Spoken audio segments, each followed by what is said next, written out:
a big spender and a breeding house visit. Arriving at the academy, Johan stretched his somewhat sore hands and smirked to himself. Selling coffee at 500 $500 a cup and someone actually bought it?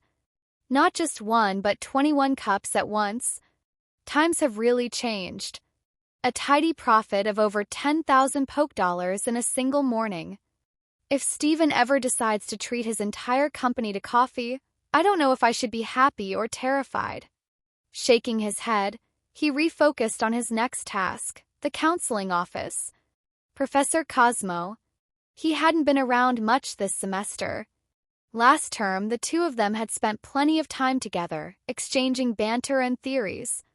But now it felt like Cosmo had suddenly become too busy for their usual discussions. We agreed to ride bicycles together, and he secretly went and bought a luxury car, Johan mused. That thought quickly faded as he spotted someone waiting by his office door, Erica. Good morning, Johan, she greeted with a polite bow. Morning, Erica. You're early. For some reason, seeing Erica reminded him of the bizarre dream he had last night. His gaze faltered for a brief second, but he quickly recovered. Of course, Erica didn't notice. She simply smiled and said, "Just call me Erica." No need for formality. Unlocking the door, they stepped inside, and their conversation settled into an easy rhythm. Would you like some coffee? Johan offered. I usually prefer tea, Erica admitted, eyeing the coffee he placed on his desk. But after a moment's hesitation, she added, I wouldn't mind trying some. Johan chuckled, preparing her a shot of espresso. The ingredients are a bit limited here, so if you don't like it, come by my cafe next time. I'll make you a latte, it's much smoother. Erica sipped the coffee, her delicate face briefly wrinkling at the bitterness before she nodded in approval. Rich aftertaste, she commented. Johan leaned back. How about your students? They're in classes today. Erica took another sip, seeming to get used to the coffee's strength. Exchange visits usually lasted from 3 days to a month, meant to broaden students' knowledge and perspectives. And what about you, Erica? Is there anything specific you'd like to see? A small smile formed on her lips. The breeding house. Petalburg Academy, the largest Pokémon academy in Hoenn, naturally had its own breeding house. In fact, it had several. Many first-year students received their first Pokémon here, while others came to add a new team member. Different academies bred Pokémon with their own unique characteristics, influenced by regional climates and philosophies. To be honest, Johan knew next to nothing about the breeding house. But his Jengar? Jengar knew it very well. Sure enough, as they approached, Jengar strutted ahead confidently. The moment they stepped near the entrance, a chorus of distressed Pokémon cries erupted. Rough translation? Run! That Jengar is here again. Johan sighed as Jengar put on a carefree grin and reached into its dimensional pocket, pulling out a pair of triangular sunglasses. Johan squinted. Wait, are these different from the last pair? Fortunately, he had already informed the academy, so at least they weren't getting thrown out. At the entrance, an elderly woman with a cane greeted them warmly. Are you Johan and Erica? She asked. Yes, ma'am, Johan replied, stepping forward to offer support. We're here for a tour. Before he could finish, she waved toward a pile of tools. Wonderful. Help me out, then. Wait. What? The principal already told me about your visit. I'll leave today's tasks to you. Johan opened his mouth to object, but the sight of the elderly woman's frail frame made him hesitate. She began listing chores. Let's see. The lawn needs trimming, the fence needs fixing, the pond water needs replacing, and the berries are ripe for harvesting.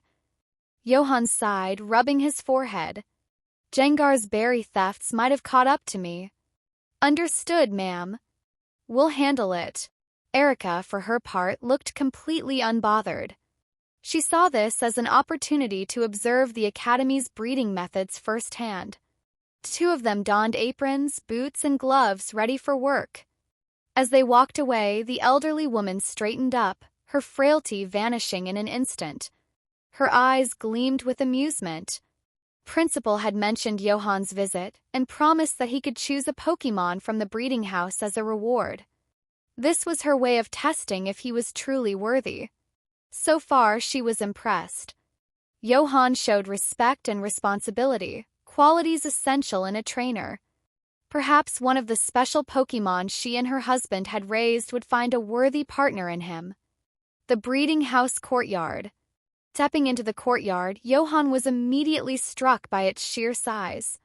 Felt as vast as the entire teaching campus. Cherry berries, orange berries, citrus berries. Berry trees stretched across the land, including rarities like lepa berries, duran berries, and even golden and silver pinnap berries. This is all money, Johan thought. The area was teeming with Pokémon. Butterfree flitted among the flowers. Pinico hung like ornaments on branches. Sudowoodo disguised themselves as trees. By the pond, Flygon hovered over a sandy patch where Larvitar was nestled in the warmth, while Lycanroc basked lazily in the sun. A few meters away, Ludicolo tapped out a rhythmic tune with its maracas, accompanied by a cricketune and an explode in perfect harmony. The elderly woman returned, leaning on her cane with a proud smile. Impressive, aren't they? Johan and Erica nodded, taking in the vibrant ecosystem. Johan had to admit, if opening a breeding house weren't so expensive, it would be a great business. Too bad I'd probably get too attached to sell the Pokémon I raised. Taking a deep breath, Johan released his team from their Pokeballs. All right, let's get to work. Jengar's deep regret. Caw, caw, caw, caw. Jengar stood frozen, eyes wide, as it gazed at the glistening, succulent berries hanging from the trees. Tears of pure regret streamed down its face. What have I been doing with my life? All this time it had been satisfied pilfering sunflower seeds from the Academy's sunflora, never realizing that this garden held such an absurd bounty of berries. Look at that red, plump Greepa berry. It looked just like a perfectly roasted squovit. No, a juicy barbecue skewer ready to be devoured. Johan waved a hand in front of Jengar's vacant stare. Caw. Didn't sleep well last night? Your eyes are completely bloodshot. Caw. Jengar quickly slurped back its drool, shaking its hands in vehement denial. But the more it denied, the more suspicious Johan became. He shot Jengar a pointed look. Fortunately, Erica's Venusaur lowered 2 berries with its vines at that moment, drawing Johan's attention away. Jengar sighed in relief. That was close.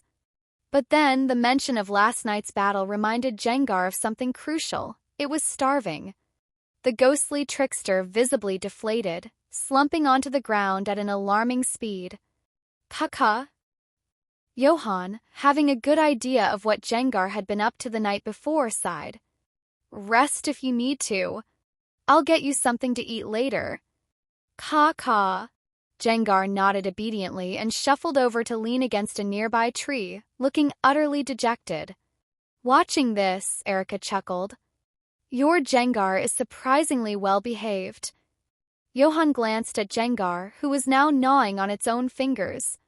Yeah, pretty obedient, he muttered, smirking. With the Pokémon from the breeding house helping out, their work finished faster than expected. In no time, they had harvested over half the berries. Meanwhile, Jengar fiddled with its sunglasses, using the reflective surface to admire Johan's sharp features. For some reason, it suddenly felt guilty for slacking off while everyone else worked so hard. With a groan, it pushed itself to its feet. Jengar's unfortunate snack choice. Sniff. Jengar's nose twitched. A new scent reached it, perking it up instantly. Darted toward a patch of grass, all traces of exhaustion vanishing. Pushing aside the blades of grass, it found a large, vibrant green leek swaying gently in the breeze. Jengar narrowed its eyes, sniffing again. Images flashed in its mind. Leek lamb skewers, leek pancakes, leek stuffed dumplings, and roasted duck with leeks. Stomach rumbled. Without hesitation, it lunged forward and bit down with a loud chomp. For a moment, all was silent. 1 second. 2 seconds. A nearby Farfetch'd, busy digging in the dirt, suddenly froze. Slowly, it turned its head. Quack! A wicked-looking Jengar was staring back at it, casually chewing on its prized leek. Farfetch'd. For a brief moment, its brain refused to process what had just happened. Then, as the pain in its wing registered, its eyes widened, and it let out an ear-piercing shriek. Quack! Johan! He turned to see Jengar grinning sheepishly, hands on its hips, looking guilty but unrepentant. You're a ghost-type Pokémon. Why are you picking on a normal type? Before the situation could escalate, the breeding house caretaker arrived, pushing a cart laden with food for both Pokémon and trainers. Johan exhaled in relief. If they had waited any longer, that Farfetch'd might have actually ended up roasted. Farfetch'd Sigma, oh. Jengar smacked its lips in satisfaction, clearly impressed with the leek's flavor. This caught the attention of Vulpix, Tinkatuff, and Dratini, who curiously approached. Sensing Johan's sharp gaze, Jengar quickly wiped its mouth and focused on the energy cubes in its bowl. Johan noticed something peculiar about the cubes. Picking one up, he examined it closely. The energy cube revelation. These energy cubes. Caretaker chuckled. You're familiar with energy cube crafting, Johan? Just a bit. The energy cubes didn't appear particularly high-grade at first glance, but Johan noticed the subtle inclusion of special additives. Given how many Pokémon the breeding house had to feed, cost-effective solutions were necessary. Only someone like Steven could afford to feed his Pokémon top-tier cubes daily. But these cubes contained something different, ingredients that seemed to enhance recovery speed, a trait his own recipes lacked. Johan's techniques were influenced by Wallace's crafting style, which prioritized aesthetics over other attributes. His Pokémon adored them, but they weren't necessarily practical for battle endurance. As he and the caretaker exchanged insights, she quickly realized his expertise far exceeded her expectations. If Jengar had heard her thoughts, it would have scoffed. Who else's trainer fights them for snacks every day? Johan's expertise had been earned, bite by bite. Meanwhile, Erica sat in stunned silence. Could Johan also be a top-tier Pokémon breeder? She already knew he was an outstanding Pokémon psychologist, endorsed by both Professor Elm and Professor Oak. He was a formidable trainer, with tactical insights rivaling that of veteran strategists. And now, he was displaying in-depth knowledge of Pokémon breeding? Erica's resolve hardened. I must persuade him to join our university. Dratini's battle against Flygon. After lunch, the caretaker tapped her cane against the ground, drawing Johan's attention. Johan, up for some post-lunch exercise? Ha! She gestured toward Dratini, who was still finishing its meal. Johan quickly caught on. Let's do it. Flygon, the caretaker called. A gust of wind swept through as a Flygon descended gracefully, landing beside her. She patted its head. Good boy. Flygon purred contentedly. Johan turned to Dratini. Ready for a sparring match? Dratini lifted its head, only for Johan to realize its face was stuck inside its food bowl. Johan, Tinkatuff, and Jengar rushed to free it. Dratini blinked, still chewing. Are you full? Johan asked. Dratini nodded. Then let's spar with Flygon. Dratini glanced between Flygon and Johan. Dry? Johan crouched beside it, patting its smooth head. No pressure. It's just for fun. If it hurts, we'll stop. Reassured, Dratini nodded solemnly and slithered forward, only to immediately trip and faceplant. While everyone chuckled, Johan's eye twitched. Is your bad luck meter full again? At the caretaker's signal, the battle began. Flygon whipped up a sandstorm before launching a burst of purple flames. Dragon Breath. Johan's command came swiftly. Dratini dodge with extreme speed, then counter with Water Pulse. Dratini's hesitation faded. Energy surged through its body as it vanished from sight, narrowly evading the attack. Taking a deep breath, it unleashed a powerful jet of water. The water pulse struck Flygon squarely, forcing it back. Caretaker blinked. That accuracy! Flygon roared and charged, shrouded in purple energy. Dragon Rush. Johan remained calm. Dratini, stay focused. Another water pulse landed directly mid-charge, knocking Flygon back. Johan stared, speechless. 3 consecutive direct hits. Luck? Skill? No one watching could remain unfazed. Hey, everyone! If you enjoy my quantum audiobooks, you can support me by becoming a Patreon member. Your support helps me keep creating, and you'll get exclusive perks. You can also access my audiobooks directly through Google Drive. Check out the link in the description. Now, let's get started. Enough. With water pulse landing like that, what's the point of continuing? Flygon felt a little aggrieved. Its strength was unquestionably greater than Dratini's, but even it couldn't withstand repeated facefuls of water pulse. Dry-eye? Dratini tilted its head, gazing expectantly at Flygon. Let's go again. Johan, your luck is something else, huh?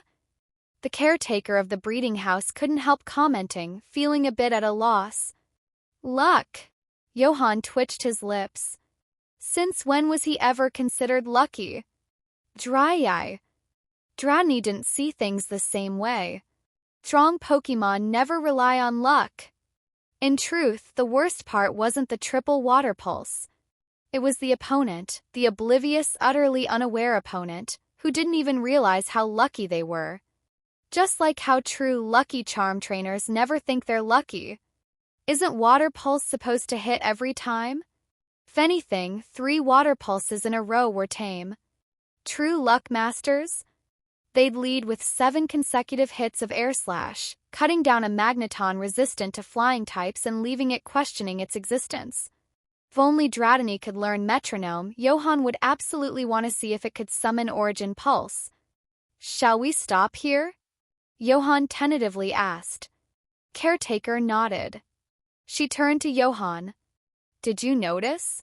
Johan beckoned Dratini over and nodded. Dratini definitely needs some work. Caretaker chuckled. That's why I could tell it came from the dragon's Denver. Only in a place like that could it absorb so much pure and potent dragon energy. The issue? Dratini had absorbed an overabundance of this energy. And the moves it was accustomed to using weren't dragon type at all. Water Pulse, Extreme Speed, Thunderbolt, and Icy Wind were its go-to options. As a result, all that latent dragon energy had become trapped within its body, unable to be utilized. This wasn't necessarily a bad thing. If Dratini evolved, it could potentially use that energy to unlock 1 or 2 dragon-type moves. But the caretaker felt it would be wasteful to leave such potent energy untapped, relying on evolution alone to convert it into something useful. Instead, Dratini could be trained to learn a powerful dragon-type move now, making immediate use of that stored energy. For example, Dragon Rush, the move Flygon had used earlier. Dratini had been momentarily entranced when it saw the move, suggesting it might have already begun to grasp its essence. Dragon Rush was undoubtedly a powerful move, second only to Outrage in terms of base physical damage among non-signature dragon-type moves. Its only real downside was its shaky accuracy. Still, Johan couldn't deny that it felt like another frustrating loop closing in on him. This scroll is for you. Caretaker retrieved an old parchment from her belongings, her expression warm. This is a guide for learning Dragon Rush. Consider it payment for all the help you've given me today. Before the invention of TMs, trainers relied on such manuals to teach Pokémon new moves. In places like the Sevii Islands, for instance, the ultimate move mentor was known to pass down techniques for Frenzy Plant, Blast Burn, and Hydro Cannon. Some scrolls even contained records of long-lost moves, such as Draco Meteor or Sketch. I couldn't possibly. Johan accepted the scroll in one fluid motion, stuffing it into Jengar's waiting mouth. Caca. Though Jengar felt a pang of disappointment that it wasn't a Dragon Dance scroll, it couldn't flaunt its moves in front of Cynthia's Garchomp. Dragon Rush was still a solid consolation. Not bad. Massaging its throat, Jengar sauntered back to the group, muttering under its breath. Caw. Looks like we scored that scroll for free. Ooh, that old lady feels powerful somehow. I sense danger. Chew. Maybe there are rare minerals underground here? Dry Eye. Dratini lifted its head indignantly. Free? I earned that with my strength, thank you very much. Quit mumbling and get back to work. Johan's voice snapped them out of their huddle. He rolled up his sleeves with determination. We're finishing all the chores today. The 4 Pokémon responded with energetic cries. As the sun dipped toward the horizon, Johan and Erica bid farewell to the caretaker. Johan, bring Jengar by more often. I like that kid, the old woman said, leaning on her cane. Jengar flashed a goofy smile, leaning in for a playful nuzzle. For a moment, Johan couldn't quite pin down the caretaker's background. Was she connected to the Dragon Clan? The ultimate move mentor of the Sevii Islands? Or perhaps she had ties to Elite 4 member Agatha. After all, it wasn't every day you met someone who genuinely liked Jengar. I'll be sure to bring it by again, Johan promised. Leaving the academy behind, Johan noticed Erica giving him a puppy-eyed stare. What do you want to eat? He asked knowingly. Erica brightened, a playful glint in her eye. Something different. Something different? That won't come cheap. With an innocent expression, she patted her sleeves. I'm broke. She wasn't offering money, but... Fine. It was a match between freeloaders. Can you handle spice? Johan asked. Spice? A little. Wait here. I'll get the ingredients. At Johan's new home. They're all yours, he said, gesturing to Erica and the Pokémon. Rolling up his sleeves again, he stepped into the kitchen. Tonight's plan? Mapo tofu, a classic dish, perfectly spicy but manageable even for those less tolerant of heat. The goal? One thing, pure deliciousness. Meanwhile, Erica wandered through Johan's house. Though most of his belongings had been moved in, the space still felt a bit bare. What caught her attention was the color scheme. It was a little too monochromatic. Johan, can I borrow these vases? Sure, go ahead. With his permission, Erica headed to the balcony, pulling out a small pouch from her waist. Inside was a spatial bag, from which she retrieved an assortment of flowers and plants. There was even a bough tucked neatly inside. Smiling, she got to work on her specialty, flower arranging. Soon, the house was adorned with beautiful, fragrant floral arrangements. Caw. Jengar popped up from the shadows, watching Erica work with a curious tilt of its head. Noticing Jengar, Erica smiled. What's up, Jengar? Caw. Jengar stuck out its tongue, producing a TM for the move Giga Drain, the one Erica had gifted Johan alongside the rainbow badge. You want to know how to use it? Jengar shook its head, raising a hand to demonstrate a faint green glow. The energy began to spread. You already learned it? Erica was stunned. Didn't she just give it to Johan yesterday? How had Jengar picked it up so quickly? Though Jengar's execution wasn't flawless, its rapid progress was undeniable. Good job, Jengar, Erica praised, patting its head. She then patiently explained tips and tricks for improving Giga Drain, including lesser-known techniques to boost its speed and power. Time to eat. Johan's voice called them to the table. Busy? He asked, noticing Erica and Jengar together. Caw. Jengar shot away, leaving Johan with a suspicious look. Wait, wasn't there a tree in the garden earlier? Sitting down, Erica eyed the bright red dish at the center of the table. What's this? Mapo tofu, a classic from my hometown. Erica's eyes sparkled as she took a cautious bite. Her cheeks flushed pink, but her smile grew wider. This is delicious. She eagerly dug in for another bite. Johan, who had been bracing for her reaction, let out a quiet sigh. Women, they're impossible to figure out. If he'd known, he would have added more chili. 3 days later, Johan's cafe officially opened for business. He named it A Ray of Sunshine. The news spread quickly, and many familiar faces came to congratulate him, including Team Rocket. A Ray of Sunshine. It wasn't the flashiest name, but it subtly conveyed Johan's vision. One day, his cafe could employ Pokémon as staff or even provide a temporary shelter for Pokémon in need, like Vulpix, who once hid in a trash heap, or Jengar, who had slumbered within a rock for a millennium before meeting Johan. Johan wanted to offer them a little warmth, a ray of sunshine. He even imagined building a small Pokémon courtyard in the future, a sanctuary for strays, those in distress, or Pokémon unsuitable for capture. If they could help out at the cafe, all the better. His standards weren't high. If a Beware from Alola or a singing Jigglypuff from Kanto wanted to work as bouncers, that would be perfect. And if a Victini, Mew, Marshadao, or Shaman, a combination of cuteness and power, wanted to join, he wouldn't say no. Johan believed his cafe could become a haven beloved by Pokémon. For now, however, it was only a dream. The moment, he didn't even have a single permanent employee. Cafe's menu was simple: espresso, latte, and cappuccino.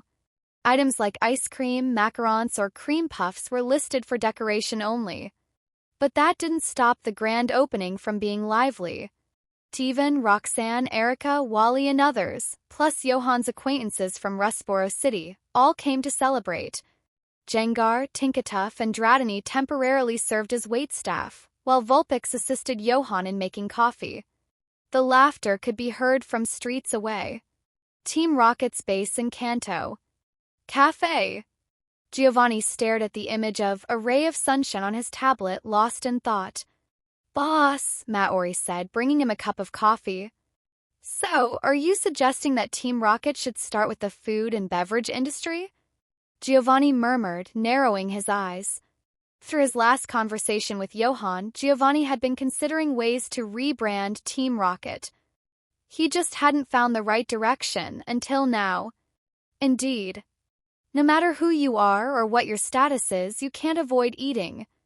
Team Rocket could win the hearts and stomachs of the masses. They could garner widespread support, win over the common folk, and they'd effectively corner the Pokémon League. The biggest gap between Team Rocket and the League wasn't just the strength of their elites, it was the size of their base. Change our approach. Weave a net from the bottom up, Giovanni mused, feeling it was worth trying. Maori, he said suddenly, would you like to help Johan with his cafe? Through all, she seemed to have a knack for making desserts. Maori froze. Was he seriously asking her to assist Johan with his cafe?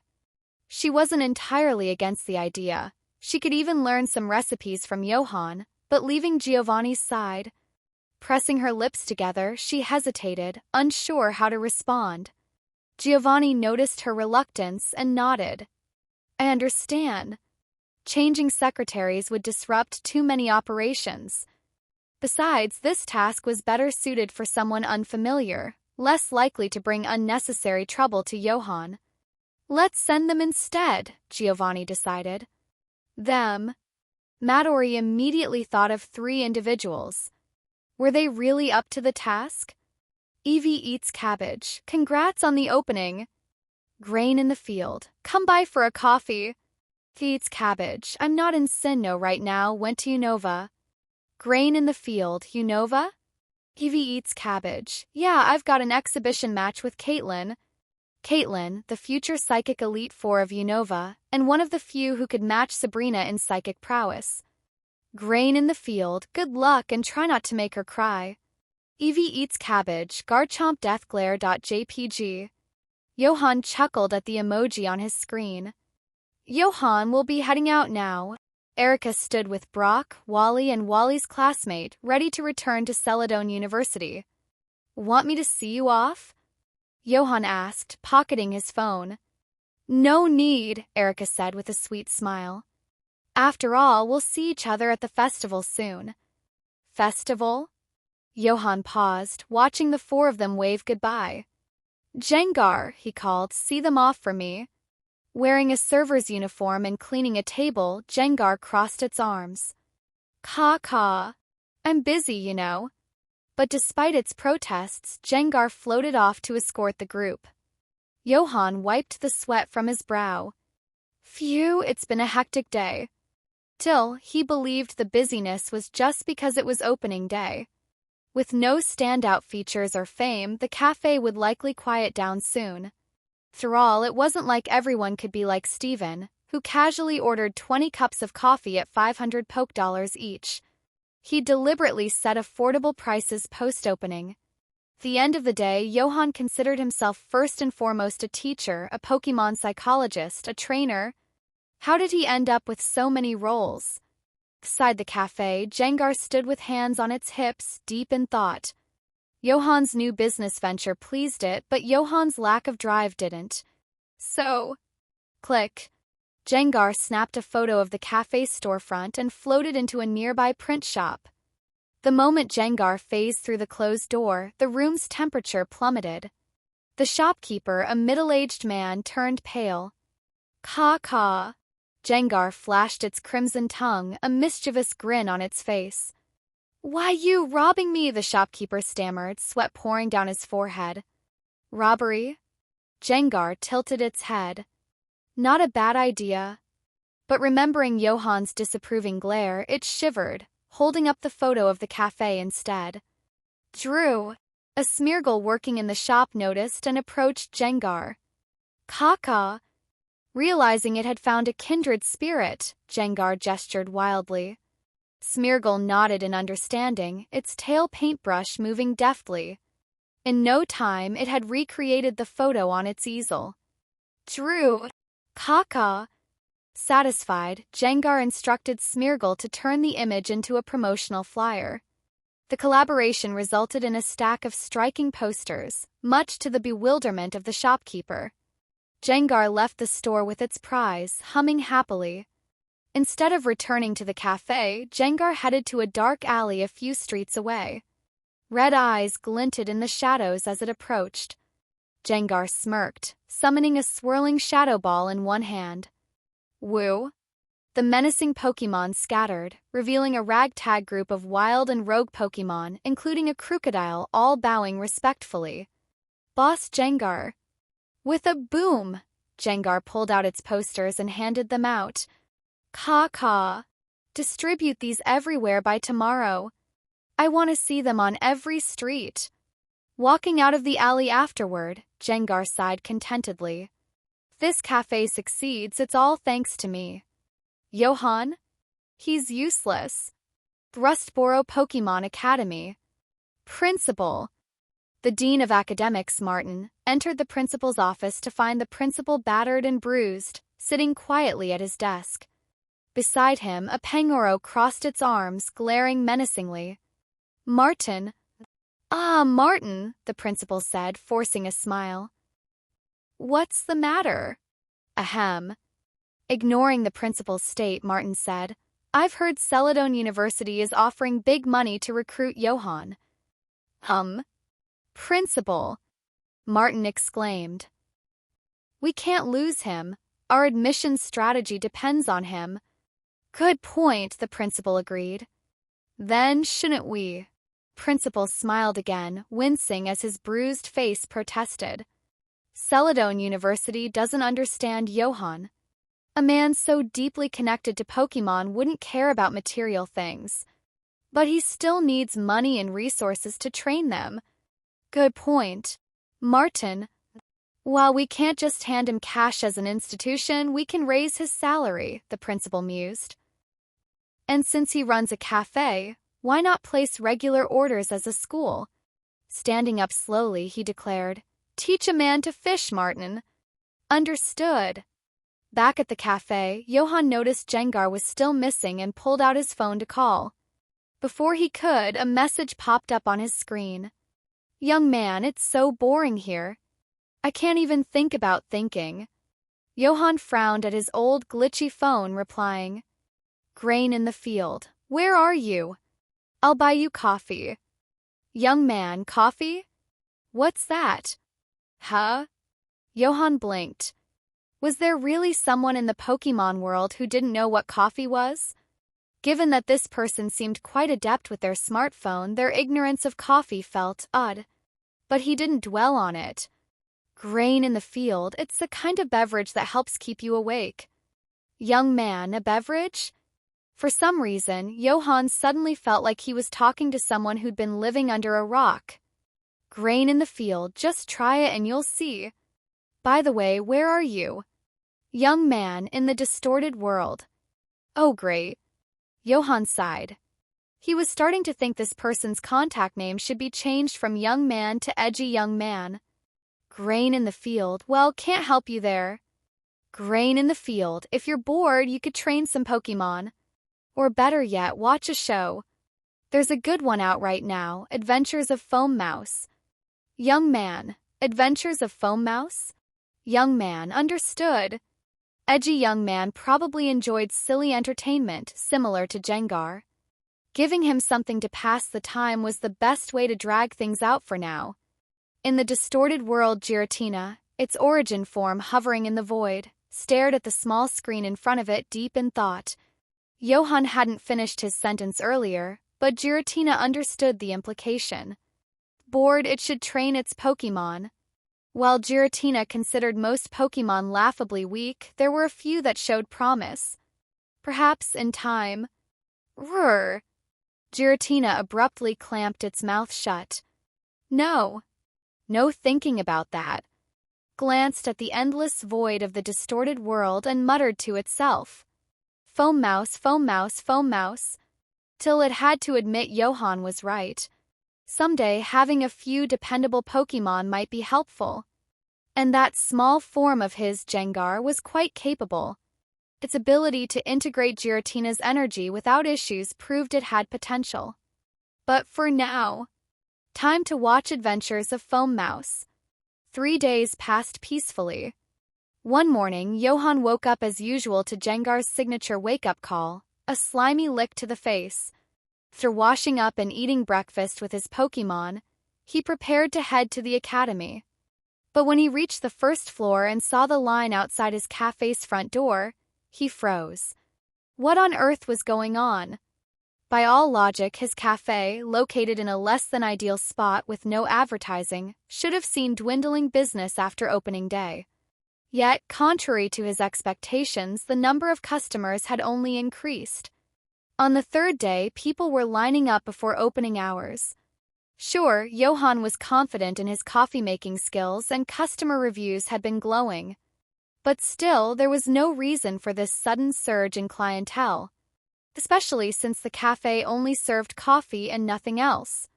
As Johan puzzled over this, Jengar floated past him, visibly pleased with the crowd outside. Good, Jengar thought. Flyers are working. Caw. Slipped into its server uniform, opened the doors and began welcoming guests with practiced ease. The other Pokémon, Tinkatuff, Dratini, and Vulpix, also got to work, moving with enthusiasm and familiarity. They were clearly more invested in the cafe than Johan was. Meanwhile, in a nearby alley, 3 familiar figures were crouched, peering at the cafe. This is it, James said, checking the address on a scrap of paper. This is our Team Rocket base in Hoenn? A public cafe called a Ray of Sunshine? Jessie looked skeptical. The best place to hide is in plain sight, Naya, Meowth chimed in. Waba. Whatever. Let's go, Jessie declared, striding toward the cafe. She barely made it a few steps before James and Meowth pulled her back. Jessie, we're here to help the executive advisor run this cafe.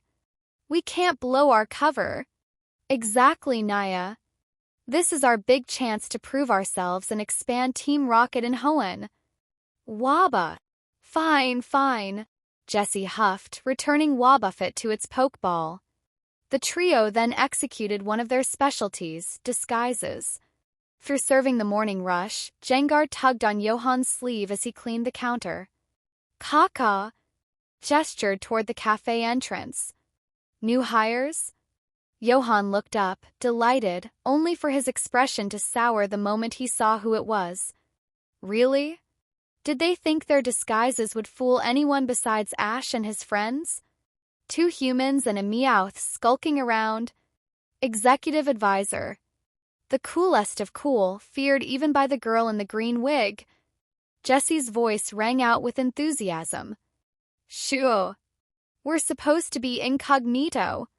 Johan's forehead twitched. Their not-so-whispered voices could probably be heard across the street. Okay, you 3. Johan interrupted their huddle, wasting no time. Jessie reacted instinctively. To protect the world from Deva MMPH. James and Meowth clamped their hands over her mouth just in time. Jessie, keep it down. We need to stay undercover. Jessie blinked, then sheepishly nodded. Pokeball opened with a flash and Wobbuffet emerged. Wabba struck a pose but hesitated when it realized the motto hadn't been completed. Scratching its head awkwardly, it muttered, Wabba? Wobbuffet? Already? Johan frowned. Wasn't Wobbuffet supposed to join them later during a Pokémon swap event? Maybe this was fate. Hello, executive sir. We're here to apply for jobs. Here's our recommendation letter, James said, stepping forward. A recommendation letter? Johan glanced at the envelope, his expression twitching. He took a deep breath and said, Excuse me for a moment. He pulled out his phone and dialed. Hello, Midori. What's up with these 3 idiots? Idiots? Were they talking about us? Jessie, James, and Meowth exchanged nervous glances. Johan-sensei, please let me explain. Tori's voice came through the line, strained. By now, she had pieced together the unique relationship between Johan and Giovanni. Johan was, as Giovanni described, a clear-eyed outsider. Team Rocket needed someone like him to offer objective advice. I specifically told them to stay incognito. Midori groaned. They're as incognito as a skitty in a Pyakumuka tank, Johan deadpanned. They're Giovanni's relatives? Not great at battling and hoping for work, Midori ventured. Johan smirked coldly. You think this cafe is a charity? No. They're quite good at making desserts. Midori added hastily. Oh. Johan turned back to the trio. Can any of you make desserts? I can bake a little, James admitted. We can also work as servers, Naya. Meowth chimed in. Fine. Johan nodded. Before they could relax, he added, James, make a dessert that's simultaneously sweet, sour, bitter, and spicy. And brew a rainbow-colored coffee. Trio gawked. What kind of culinary nightmare was that? See? They're useless, Johan muttered into the phone. They're just untrained. Midori tried again. 2 million poke dollars for training, Johan countered. Deal. Midori agreed instantly. Hanging up, Johan sighed inwardly. Did I ask for too little? Returning to the trio, he said, Your salary is 5,000 poke dollars a month. Take it or leave it. They huddled briefly, whispering, 5,000. That's amazing. We can't let the executive advisor down. Moments later, they turned back, beaming. No problem. Good. Johan allowed himself a small smile.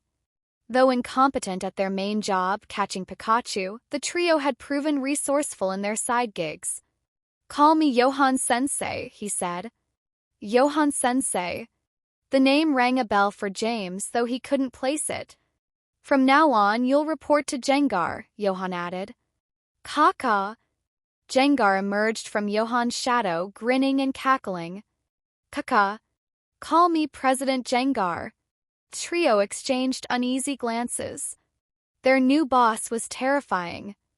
Teacher Johan, President Jengar, and the esteemed vice presidents take care. At the cafe's entrance, after a quick 3-minute crash course, Johan reluctantly handed the shop over to the trio, though his heart was filled with trepidation. It'll be fine, right?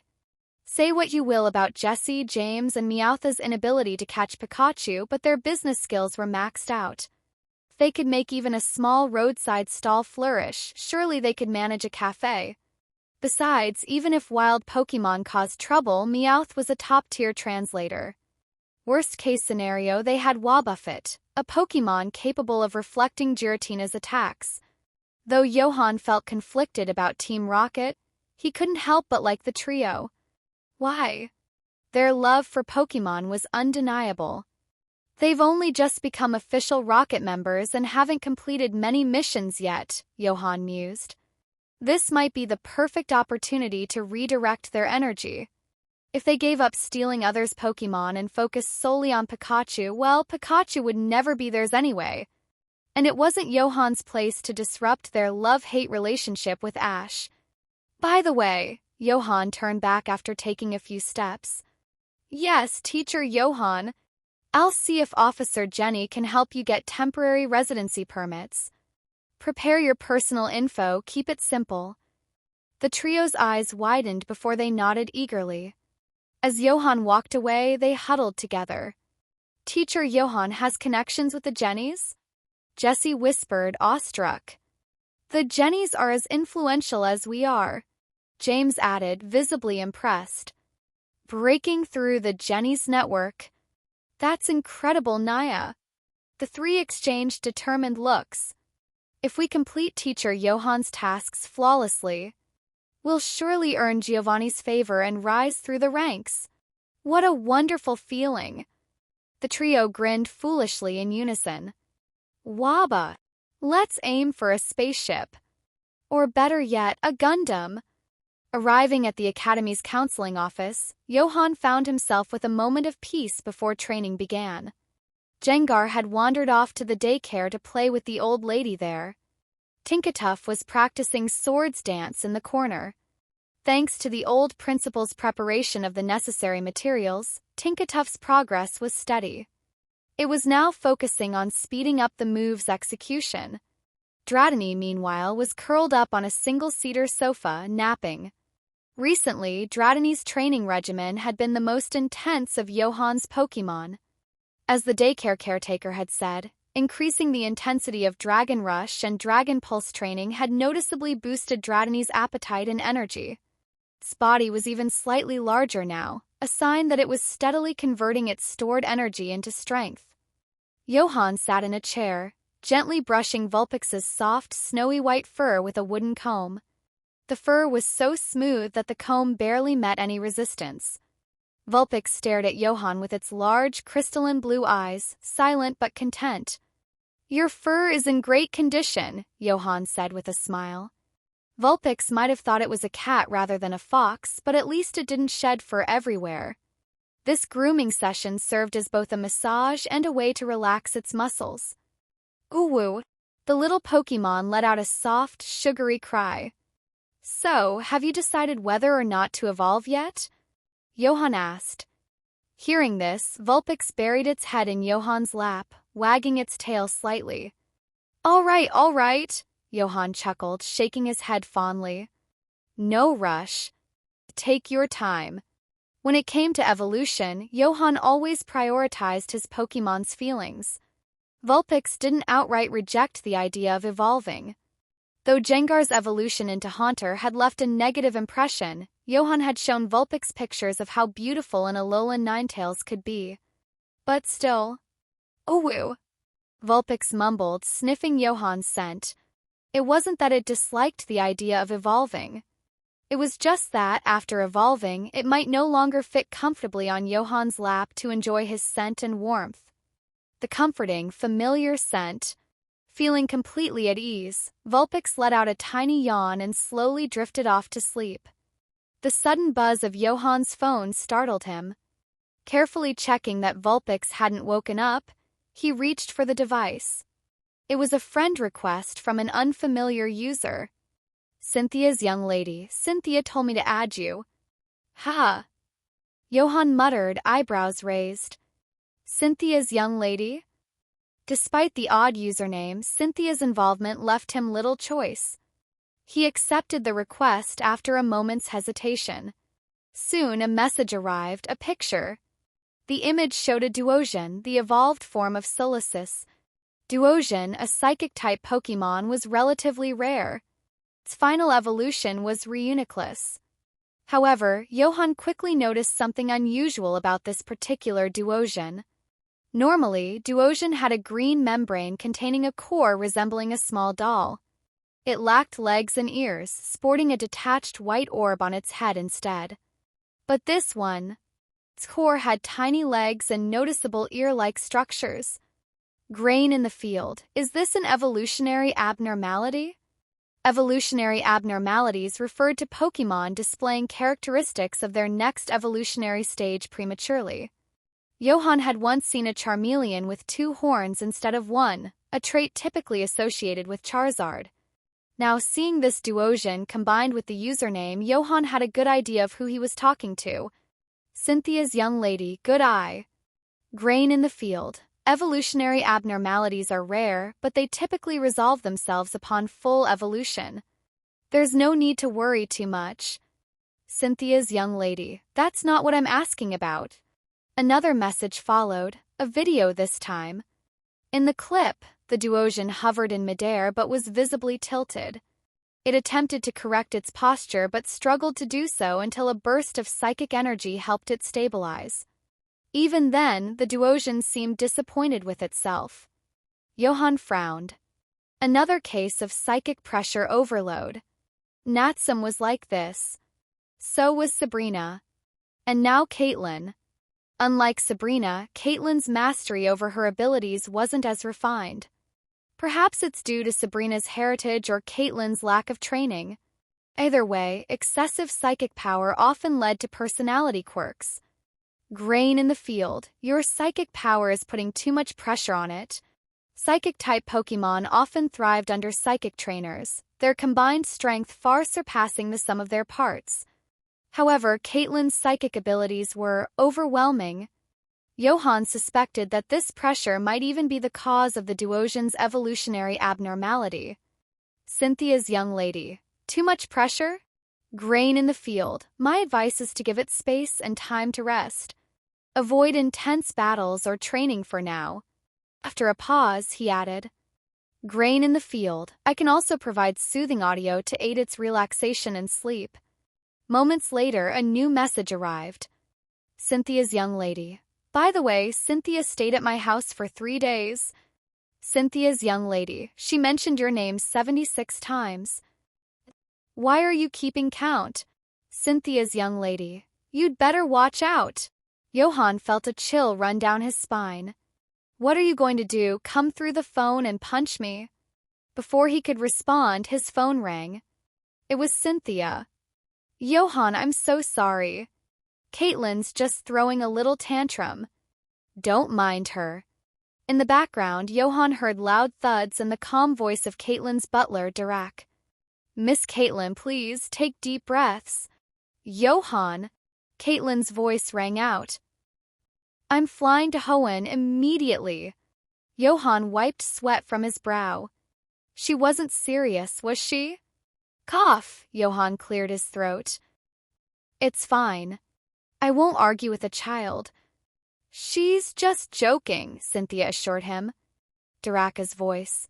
The helicopter will be ready soon, Miss Caitlin. Please remain calm. Johan glanced at his surroundings, suddenly feeling the urge to flee. Why did this feel like the beginning of a love triangle drama, with him as one of the main characters? By the way, Cynthia's tone shifted. Are you attending the festival in Rhoda City? Rhoda City? Saturday. The sun bathed the courtyard in warm light as Johan sat beneath a tree, organizing some papers. Before he knew it, the semester was nearing its end. As a teacher with few formal classes to teach, he couldn't help but marvel at how quickly time had passed.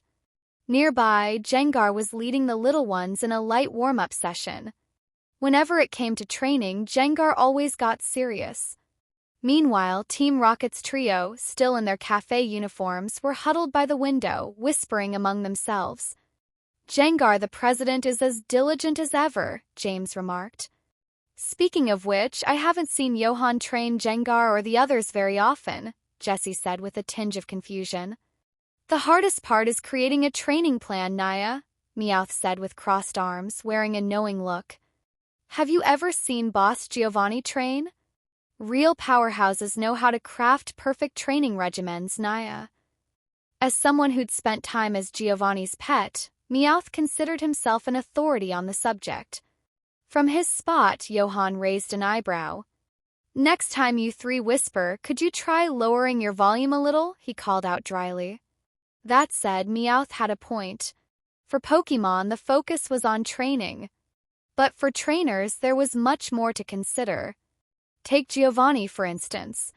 He had to create training plans, manage Team Rocket, search for his son, and wonder if his son would ever accept him as a villainous father. And Johan?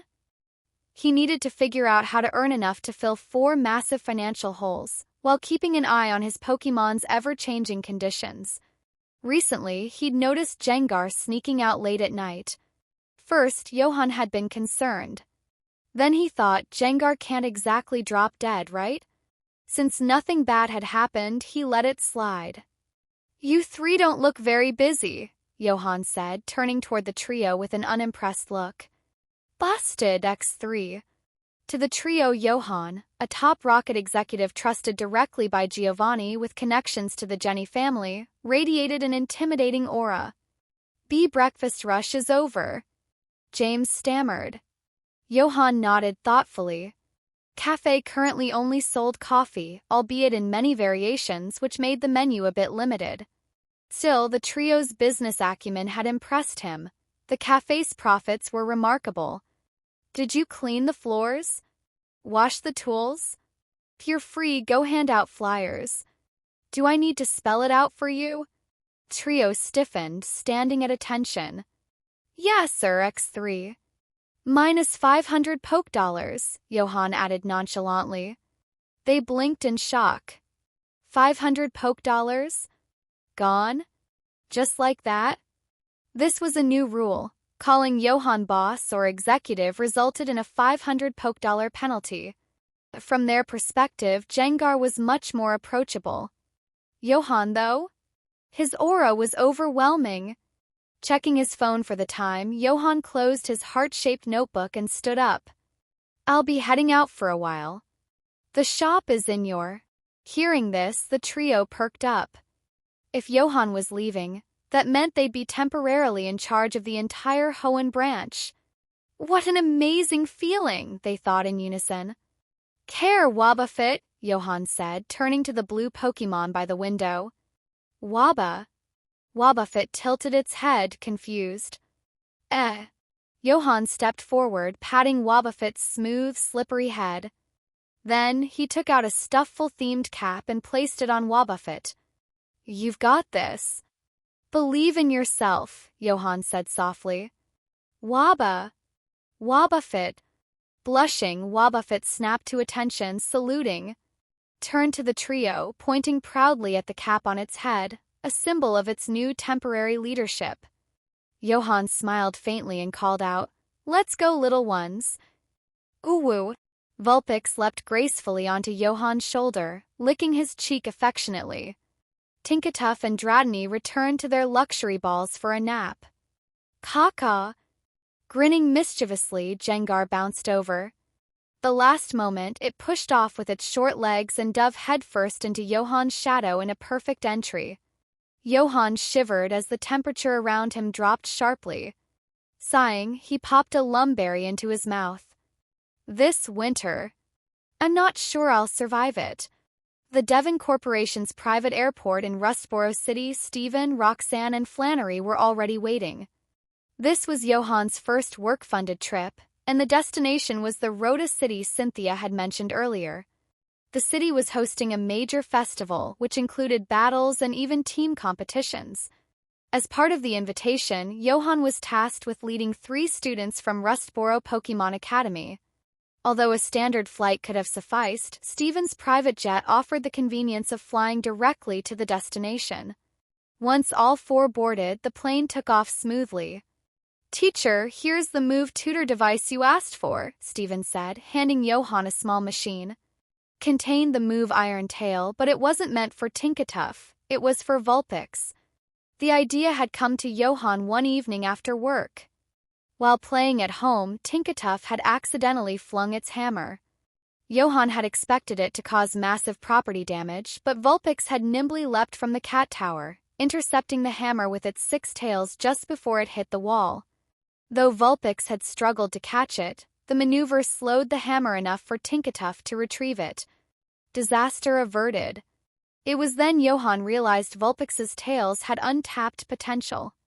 Most Pokémon only had 1 tail to utilize for Iron Tail. Vulpix had 6, and once it evolved into Alolan Ninetales, it would have 9. Training them all to perfection could unleash incredible power. Thanks, Johan said, accepting the device. How much? Steven, knowing Johan disliked handouts, gave a fair response after some thought. With the included materials, 1 million Pokédollars. Johan's eye twitched. Fine. The 3.5 million Pokédollars he'd saved had just taken a 1 million Pokédollar hit. Why does it feel like I'll never afford a high-quality ice stone? Johan sighed inwardly. Dratini's skyrocketing expenses weren't helping either. Hours later, Jengar pressed itself against the plane's window, staring outside. Caw. Come to think of it, Jengar spent 95% of its time during flights glued to the window. Johan gave it a sideways glance. Are you reminiscing about soaring through the skies? He leaned over to check the view. Wait a second. From above, the familiar landscape left Johan momentarily speechless. Rhoda City? This isn't Rhoda City, it's Cameron Palace. The setting of Pokémon, Lucario and the mystery of Mew. He hadn't paid much attention when Rhoda City was first mentioned. Who memorized the name of a random city? But if they'd just said Cameron Palace. Teacher, where are you going? We haven't landed yet, Flannery asked as Johan abruptly stood. Johan's lips twitched. Just checking where the exit is. Sunlight bathed the expansive landscape. Amid lush green forests tinged with traces of snow, a long stone bridge stretched over a vast lake. At the bridge's end stood a majestic castle of white stone, surrounded by a sea of gold. It was unmistakably Cameron Palace. From Johan's vantage point, the castle bore a striking resemblance to Mondstadt from Genshin Impact. Teacher. Steven's voice broke Johan's reverie. Clearing his throat, Johan muttered, Let's go. As they crossed the bridge toward the castle, they admired the surrounding natural beauty. Jengar stood on the railing, arms outstretched, as though embracing the world. Caw. Turning to Johan with a mischievous grin, it suddenly fell backward off the bridge. Teacher, is Jengar okay? Roxanne asked worriedly. Johan shook his head.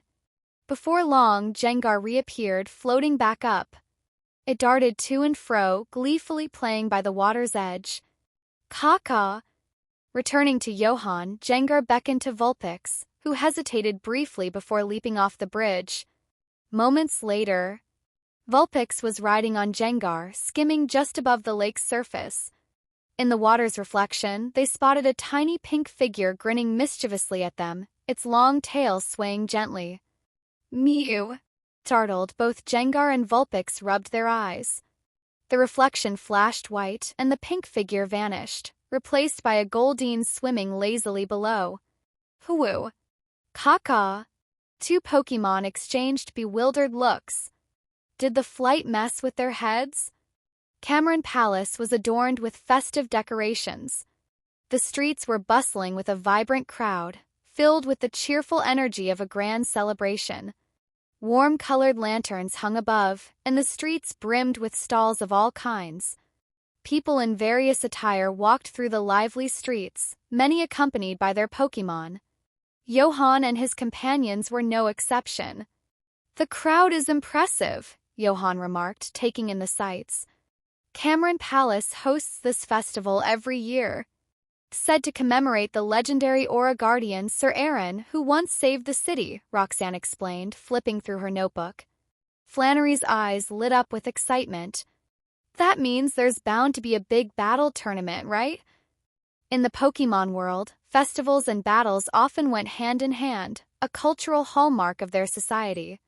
Pokémon battles were woven into everyday life, becoming an art and a form of entertainment. Caw. Jengar perked up at the mention of battles. It hadn't yet tried legally acquiring an opponent's held item during a match. Surely, in a festival battle, such items wouldn't need to be returned? Ooh. Vulpix, however, seemed distracted, still thinking about the pink figure it had seen in the lake's reflection earlier. What's up? Johan asked, noticing the little one's unusual behavior. Ooh. Vulpix shook its head. Must have been a trick of the light, it thought. Not just a large tournament, there's also a team battle event, Roxanne added to Flannery's excitement. The royal family hosts a banquet to honor the victors, and the ultimate winner is bestowed the title of Aura Guardian. It's Cameron Palace's highest honor. Aura Guardian. Johan's mind wandered. Surely, without Ash present, there was no risk of triggering the plot of the Lucario and the Mystery of Mew movie, right? This should just be a routine festival held annually. With that thought, he relaxed. No plot involvement? No problem. Our goal is to become Aura Guardians, Flannery declared, pumping her fist with determination. Caw. Jengar mimicked her with equal enthusiasm. Devon chuckled. It won't be that easy. Trainers from all over the world are competing. Which explains how Ash won the title in the movie. Something must have been rigged, Johan mused. Either his protagonist Aura got buffed or Pikachu stopped holding back. Probably the latter. Our task here is to participate in the team battles, right, Professor? Roxanne asked, turning to Johan. Johan snapped out of his thoughts and smiled. It's more of a showcase match, so there's no need to stress. I'm confident in you three. With his team of aces, Johan felt any team battle would be a breeze. If you want to join the tournament battles, feel free to do so, he added. Thanks to Steven's private jet, they had arrived earlier than most. The official festival events wouldn't start until the next day, including the showcase match. However, the tournament battles had already begun today. Many people dressed in retro-style outfits, some accompanied by similarly adorned Pokémon, an unspoken mark of participation in the festival battles. Of course, dressing up wasn't mandatory, but it added to the festive atmosphere. Flannery and Jengar seemed particularly excited about the battles, while Steven and Roxanne were less interested. We've got plenty of time. Let's explore for now, Johan suggested. Cameron Palace's celebratory vibe was infectious, even making the usually shy Vulpix eager to join in. As they wandered through the city, the group gradually drifted apart, each pursuing their own interests.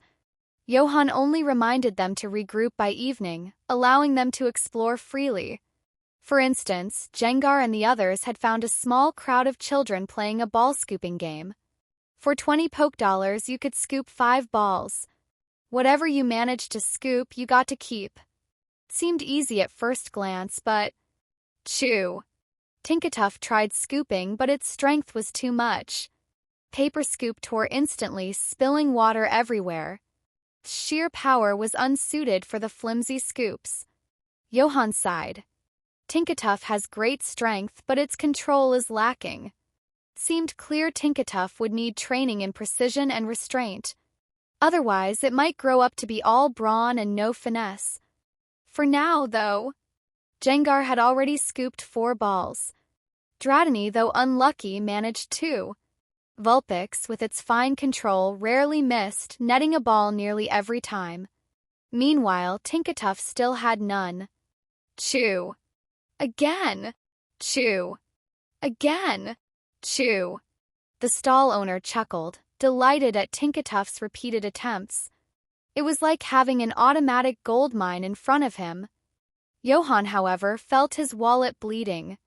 Rolling up his sleeves, he declared, Tinkatuff, let me show you how it's done. Tinkatuff's eyes sparkled with hope. Chew. Stupid. Don't worry, Johan assured, patting its head. This is child's play. The stall owner's smile faltered, sensing a challenge. 5 more tries, Johan said, handing over 20 poke dollars. Taking 5 new scoops, Johan set his sights on a Pikachu-patterned ball. But the scoop broke. A simple mistake, Johan muttered. Tinkatuff nodded vigorously. Yes, yes. The second attempt failed too. This one's tricky. Let's switch targets, Johan said, frowning. The third scoop went for a Jengar pattern ball and broke again. The paper is too thin. By the fourth attempt, the water level is too high. The fifth, the handle is too long. By the sixth, 5 more tries. This point, the stall owner realized Johan was no master but a novice. So much for looking intimidating, the owner thought, his fear replaced by amusement. Sensing Johan's growing obsession, Jengar called the others to help pull him away. Just then, Vulpix noticed something. A pink glow darted past its face, disappearing beneath a nearby cart. Phew! A fire Vulpix peeked out from under the cart, smiling sweetly before retreating back underneath. Then a Pidgey flew out from the other side. Phew! Vulpix tilted its head in confusion, a question mark practically hovering above it. Kaka. Kaka. Jengar's call snapped Vulpix out of its daze, prompting it to rejoin Johan. It hopped onto his shoulder, exhaling a soft puff of cold air to cool him down. Johan shivered as frost formed in his hair, forcing an awkward smile. Ha ha. Thanks, Vulpix. The ultimate cure for overheating, Vulpix! Despite the failed scooping adventure, the group continued enjoying the festival. As they strolled, a shopkeeper called out, Sir, would you like to dress your Pokémon in festival outfits? They're so cute. Hoo-woo. Vulpix blinked at her with wide eyes. The shopkeeper instantly melted, heart-shaped pupils replacing her irises. Adorable!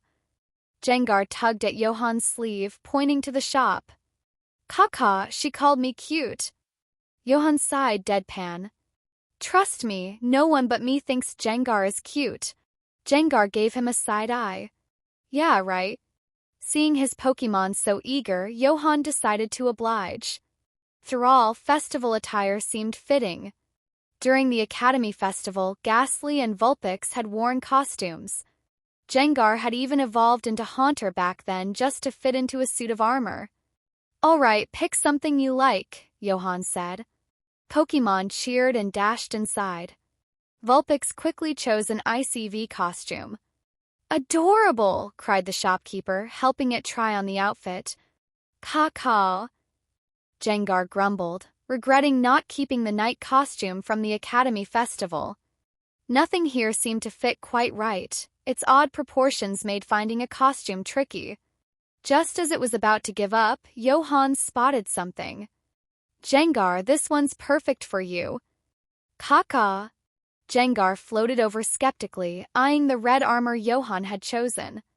You sure about this? Trust me, Johan said confidently. Soon, Jengar stood clad in red armor, resembling a multi-armed deity. Perfect! Johan declared, grinning. Jengar smirked at its reflection, satisfied. Not bad. Meanwhile, Tinkatuff donned a martial artist's garb, and Dratini chose a melodic-themed outfit.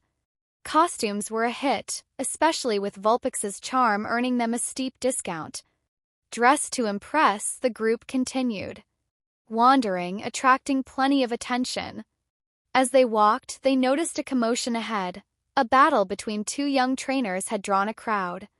In festival battles, participants could battle almost anywhere, with referees recording results for scorekeeping. This free-for-all setup contributed to the festival's lively atmosphere. Johan finally understood how Ash had won in the movie, sheer battle enthusiasm and volume. Sir, someone said, approaching him. Care for a festival battle? The surrounding crowd perked up, eager for another match. Caw-caw. Jengar grinned wickedly, ready for action. Johan turned to see a burly teenager, about 17 or 18 years old, clad in armor with a horned knight's helmet. The young man's gaze was burning with excitement, not at Johan but at the Pokémon beside him. A battle. Johan chuckled lightly. Sorry, I didn't register for the festival battles. That's fine, sir, the boy replied eagerly. Just then, a castle guard stepped forward from the crowd and said, Sir, we can register you on the spot. As he spoke, the guard produced a device designed to log participants into the festival's database. He quickly added, Queen Eileen has announced that the next festival will take place entirely in the arena. This is the last open-format festival battle, sir. You won't want to miss it. The surrounding onlookers chimed in. Don't be shy, handsome. Just battle, it'll be fun. Yeah, don't think too much. Let's see some action. Caw. Jengar turned to Johan with a wicked grin, nodding eagerly. It had been itching for a proper fight. Johan glanced at the 3 Pokémon at his side. Well, their stares gave away nothing but agreement. With a helpless smile, Johan opened his mouth to reply but was interrupted by the guard again. The champion will not only receive the title of Aura Guardian but also a variety of prizes. Even non-champions will be rewarded handsomely. Hearing this, Johan handed over his ID card, his tone calm. It's not about the prizes. It's about enjoying the battle. Haha, looks like you're a passionate battler, sir. The guard quickly registered Johan's information and the crowd stepped back, clearing a space for the battle. The horned knight youth couldn't contain his excitement. He pulled out a Pokeball and released his Pokémon. A Tauros appeared in a flash of red light, stomping on the ground aggressively. Seeing the Tauros, Johan nodded knowingly. As a normal-type Pokémon, Tauros was immune to Ghost-type moves. If Jengar faced it, many of its moves would be rendered ineffective. While Jengar was immune to normal-type moves, Tauros had likely been trained to learn non-normal moves, given the sheer variety of techniques normal types could master. Looking at Johan's team, Jengar, a delicate-looking Vulpix, the tiny Tinkatuff, and the small, seemingly harmless Dratini, the Tauros trainer had clearly picked his opponent carefully. So he's not just some hot-blooded kid. He's got a strategy. Johan thought, amused. No wonder he's wearing a bull-themed helmet. Till Johan decided to send out Jengar. Jengar, it's your stage. Wearing its vibrant red armor, Jengar licked its lips before leaping into the cleared space. Caw. Would you like to dance too? It was a perfect imitation of Johan's earlier line, exuding confidence. Johan paused. Wait a minute. Red armor, swaggering lines. Isn't this just Jengar channeling Madara Uchiha? Tauros Zen Headbutt, the bull-headed teen shouted, thrilled by his early advantage. As expected, Tauros was armed with the psychic-type move Zen Headbutt. Its eyes glowed red as psychic energy surrounded its head. With a flick of its 3 tails, Tauros charged at Jengar like a battering ram. Smog, Johan said calmly. With a chuckle, Jengar spat out a cloud of dense, purple fog. Poisonous mist obscured Jengar from sight, and as Tauros inhaled it, a faint purple hue spread across its body. It was poisoned. Tauros charged through. The boy's excitement was palpable as he ordered Tauros forward. But when Tauros burst through the fog, Jengar was nowhere to be seen. Venoshock. Boom. A purple explosion erupted behind Tauros, blasting it off its hooves. Concentrated venom spread through Tauros instantly, leaving it unable to fight. The street fell silent. Even the castle guard froze, needing a moment before he announced, Tauros is unable to battle. Crowd murmured in disbelief. That's it. It's already over? Wasn't he super eager to fight just a second ago? I'll go next. From the crowd stepped a skinny teenager, determined to challenge Johan. The defeated trainer recalled his Tauros and left dejectedly. Without giving Johan or Jengar time to rest, the new challenger released his Pokémon. Go Hippowdon. A rush of sand filled the battlefield as the Hippowdon's Sandstream ability activated. However, before the sandstorm could fully form, Jengar extended shadowy green tendrils from its hands. Giga Drain! The emerald glow engulfed Hippowdon, sapping its energy in an instant. Thud! Hippowdon collapsed, unconscious. Crowd gasped audibly. One-hit KO. What kind of monster is that Jengar? Meanwhile, Jengar floated back to Johan, patting its armored stomach before letting out a satisfied belch. Hick! Caca! A little sand won't even touch me. Johan glanced at Jengar with a raised eyebrow. How do you even memorize Madara's lines so fast? But the victories continued. The festival participants were all this average Jengar might just go undefeated. Standing amidst the crowd, Johan called out with a faint smile. Next! Have you heard? There's a monster on the next street. He's already got 10 consecutive wins. 10? I heard 20. Let's check it out. 30 wins. Let's go right now. Elsewhere in the city, Stephen, Roxanne, and Flannery had regrouped. Overhearing these escalating rumors, the trio exchanged glances. They hadn't been particularly interested in checking it out at first. Stephen, in particular, had other plans. Having learned that the nearby tree of beginning contained rare fossils, he was itching to start excavating. Still, the whispers of 30 wins had piqued their curiosity, especially Flannery's. Did you hear that? 30 consecutive wins. Let's go see who's pulling it off. I want a match with them, she exclaimed, eager to investigate. Stephen and Roxanne exchanged another look before nodding in agreement. When they reached the packed street, they had to summon Stephen's shiny Metagross just to get a better view. As they rose above the crowd, they heard a voice shout, Dratini Dragon Rush! Dry-eye! A blue dragon-shaped aura enveloped Dratini as it charged downward, slamming into its opponent. Boom! The resulting shockwave drew gasps from the crowd. Mega Drain is unable to battle. That's win number 39. Castle Guard's raspy but excited announcement rang out. Crowd murmured with astonishment. Unbelievable! That Dratini's water gun and Dragon Rush never miss. That pink little hammer-wielding one? It's a one-hit wonder. Don't forget that, Vulpix. Everything it touches turns to ice. From atop Metagross, Roxanne squinted. That looks like Professor Johan. Stephen also recognized him and blinked in surprise. Flannery crossed her arms. I've been wanting to fight Professor Johan head-on. Why wouldn't I? Before she could call out to him, another voice rang out from below. I'll be next. Down in the street, Johan sighed, glancing at his Pokémon. Had enough yet? He asked. Vulpix and Dratini nodded. They had each fought 7 or 8 matches and were thoroughly satisfied. Jengar, however, was still brimming with energy, while Tinkatuff, chewing on a berry, looked just as eager. Another challenger, a bearded man with a backpack, stepped forward. Johan felt exasperated.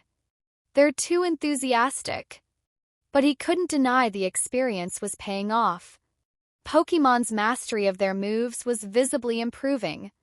All right, Tinkatuff, use Stone Edge. Let's end the day on a high note.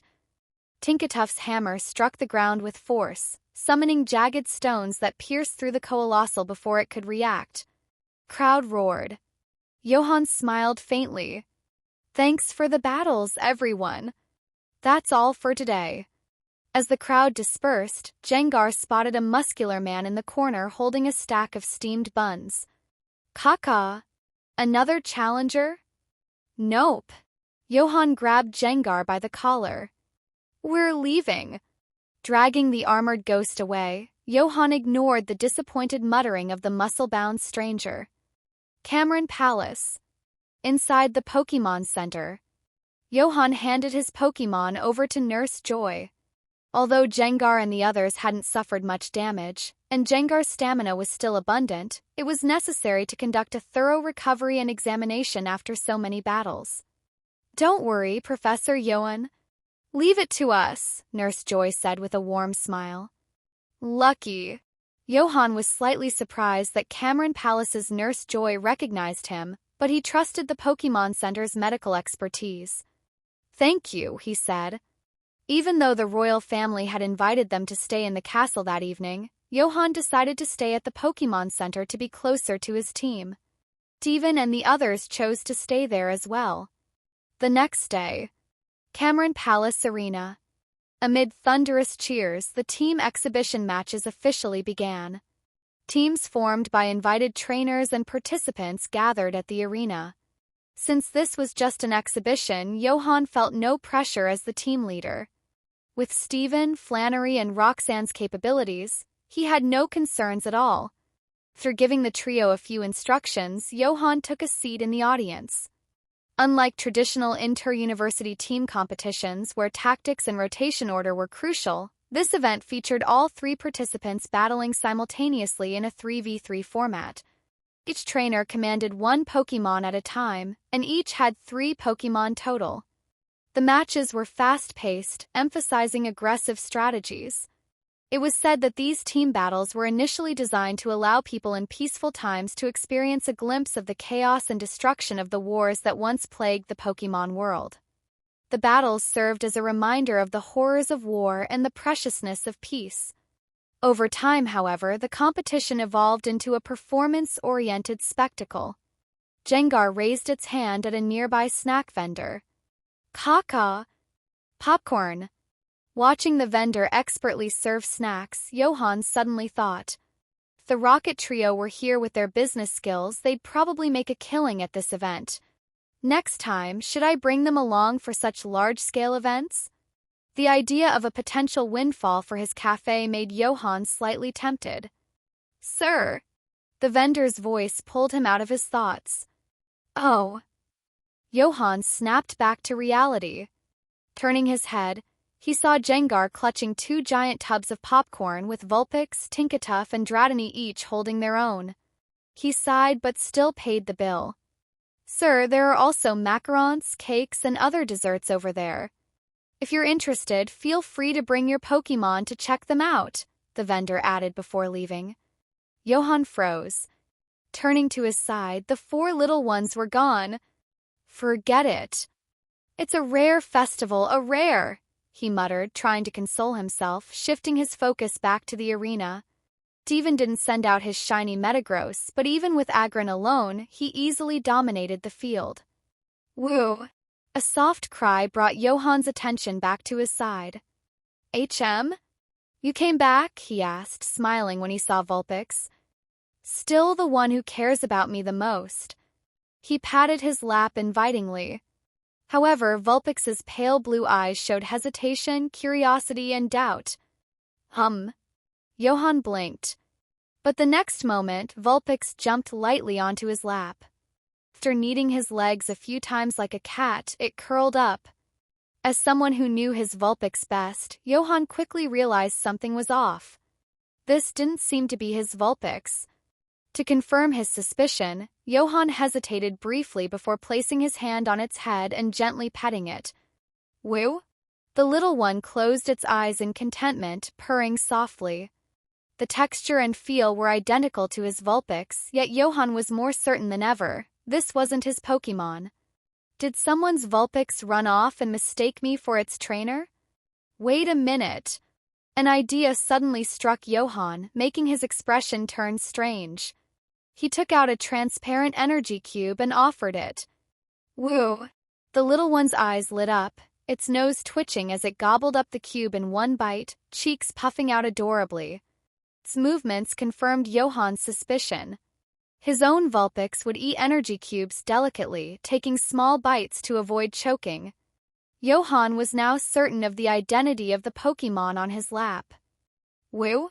Still unaware of its discovery, the little one sniffed curiously at Johan's chest, mimicking Vulpix's behavior.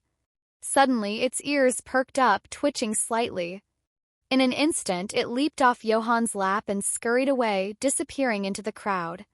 A taillow soon flew out from another part of the audience. Johan's Pokédex lit up, displaying its data.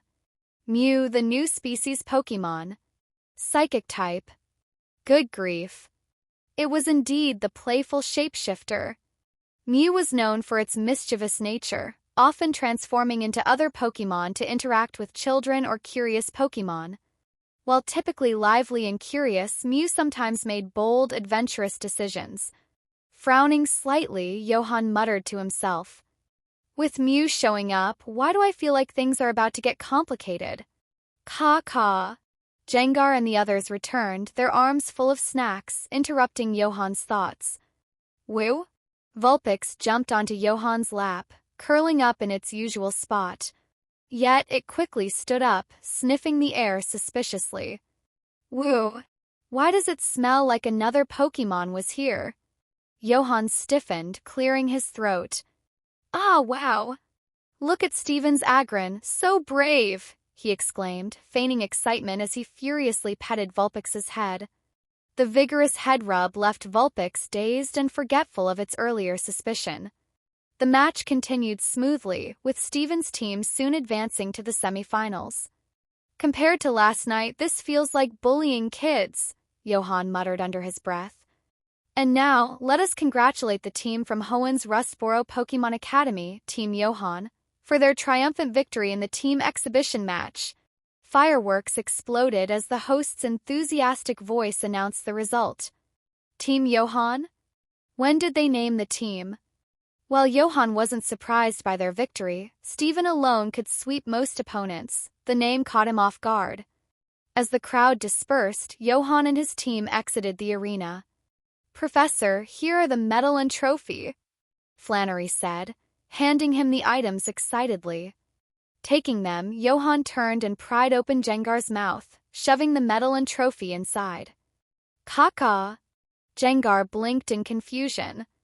We'll have the principal put them in a display case, Johan explained. Professor, those are trophies and medals, not certificates. Fine, then put them in the showcase. Now that's more like it. With laughter and chatter, the group left the arena. Professor, since we won, shouldn't you treat us? Flannery asked, rubbing her stomach. Of course, Johan replied with a sly smile, pointing to a nearby food stall. They have rage buns. Eat as much as you want. Flannery puffed up her cheeks indignantly, hands on her hips. Professor, you're so stingy. Devon and Roxanne chuckled. Though both were relatively reserved, having someone like Flannery to lighten the mood was a welcome change. Hey, young man. From the food stall, a muscular man called out, his eyes lighting up when he spotted Johan. You want a bun? The group turned to see the speaker and collectively froze in shock. Bruno of the Elite Four? Flannery exclaimed. Johan's expression turned slightly awkward. Bruno of the Kanto Elite Four was casually selling buns here? These rage buns are the real deal.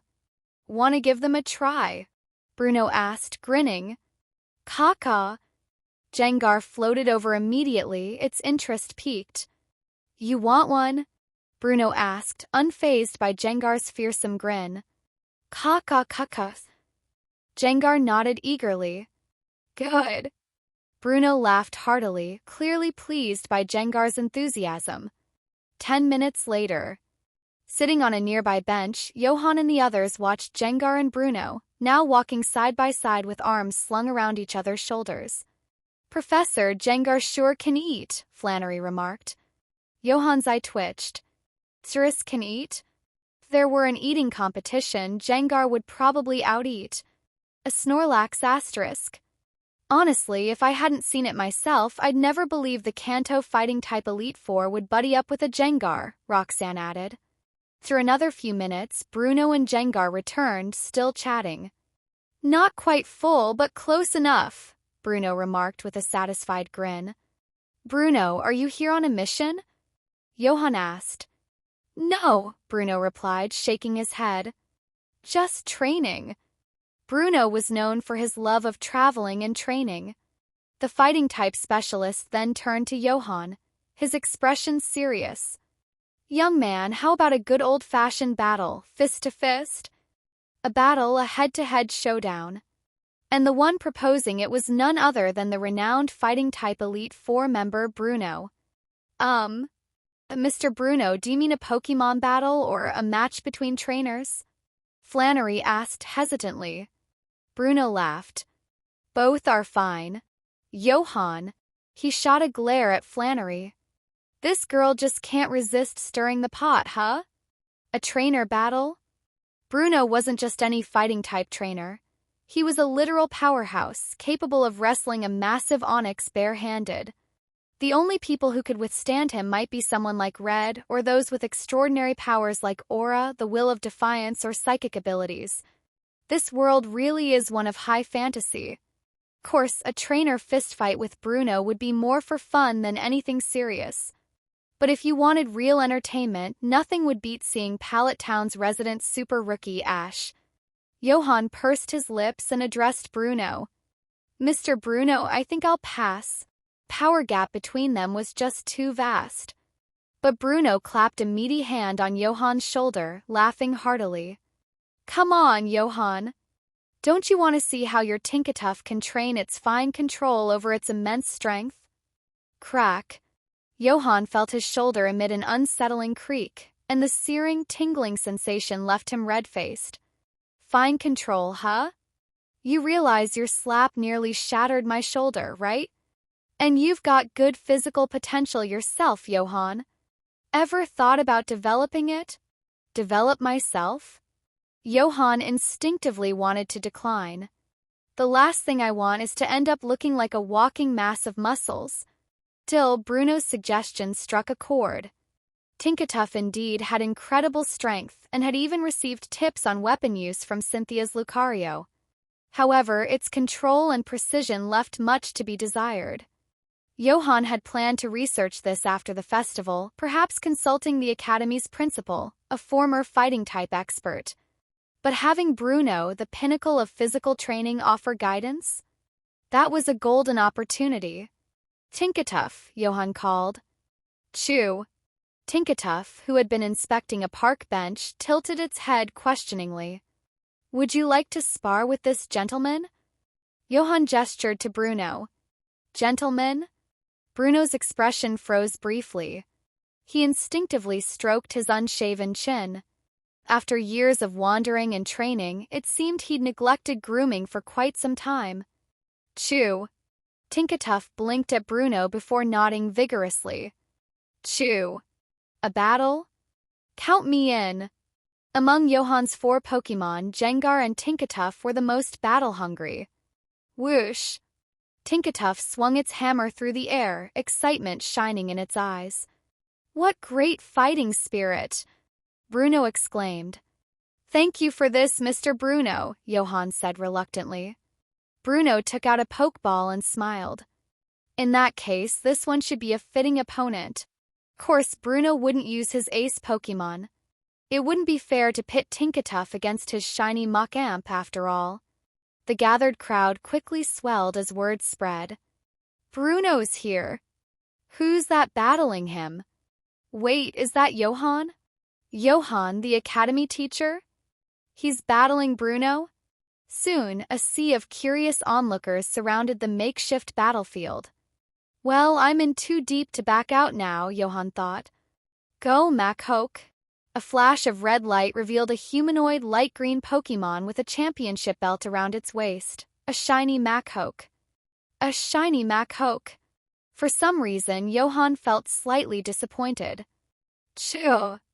Machoke let out a low growl, spreading its arms in an intimidating pose.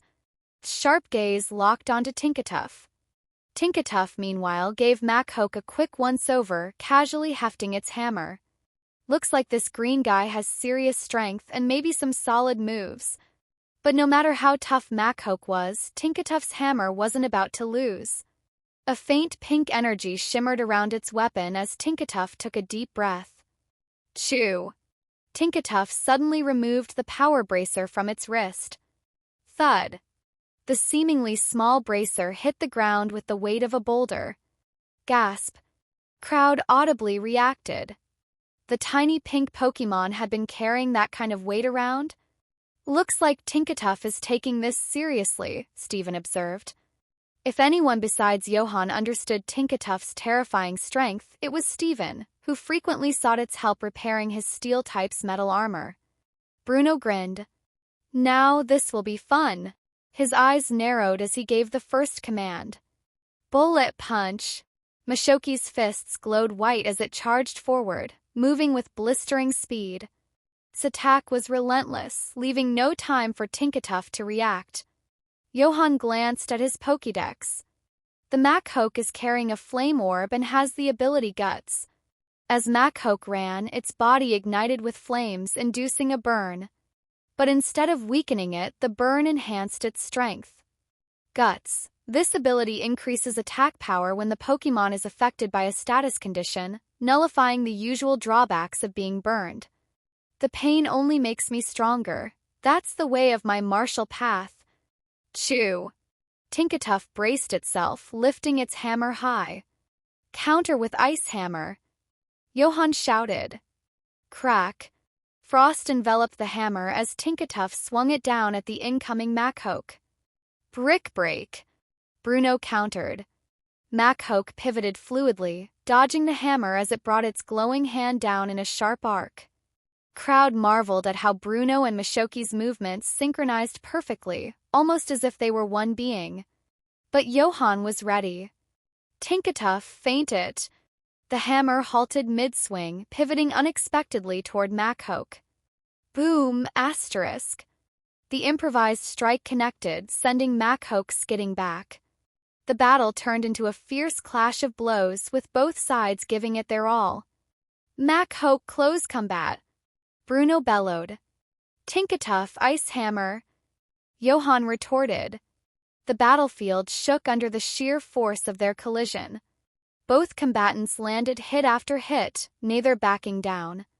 But as the dust settled, one figure remained standing, Tinkatuff, battered but determined, using its hammer as support. Machoke lay unconscious at its feet, eyes swirling. Tinkatuff won, someone in the crowd muttered in disbelief.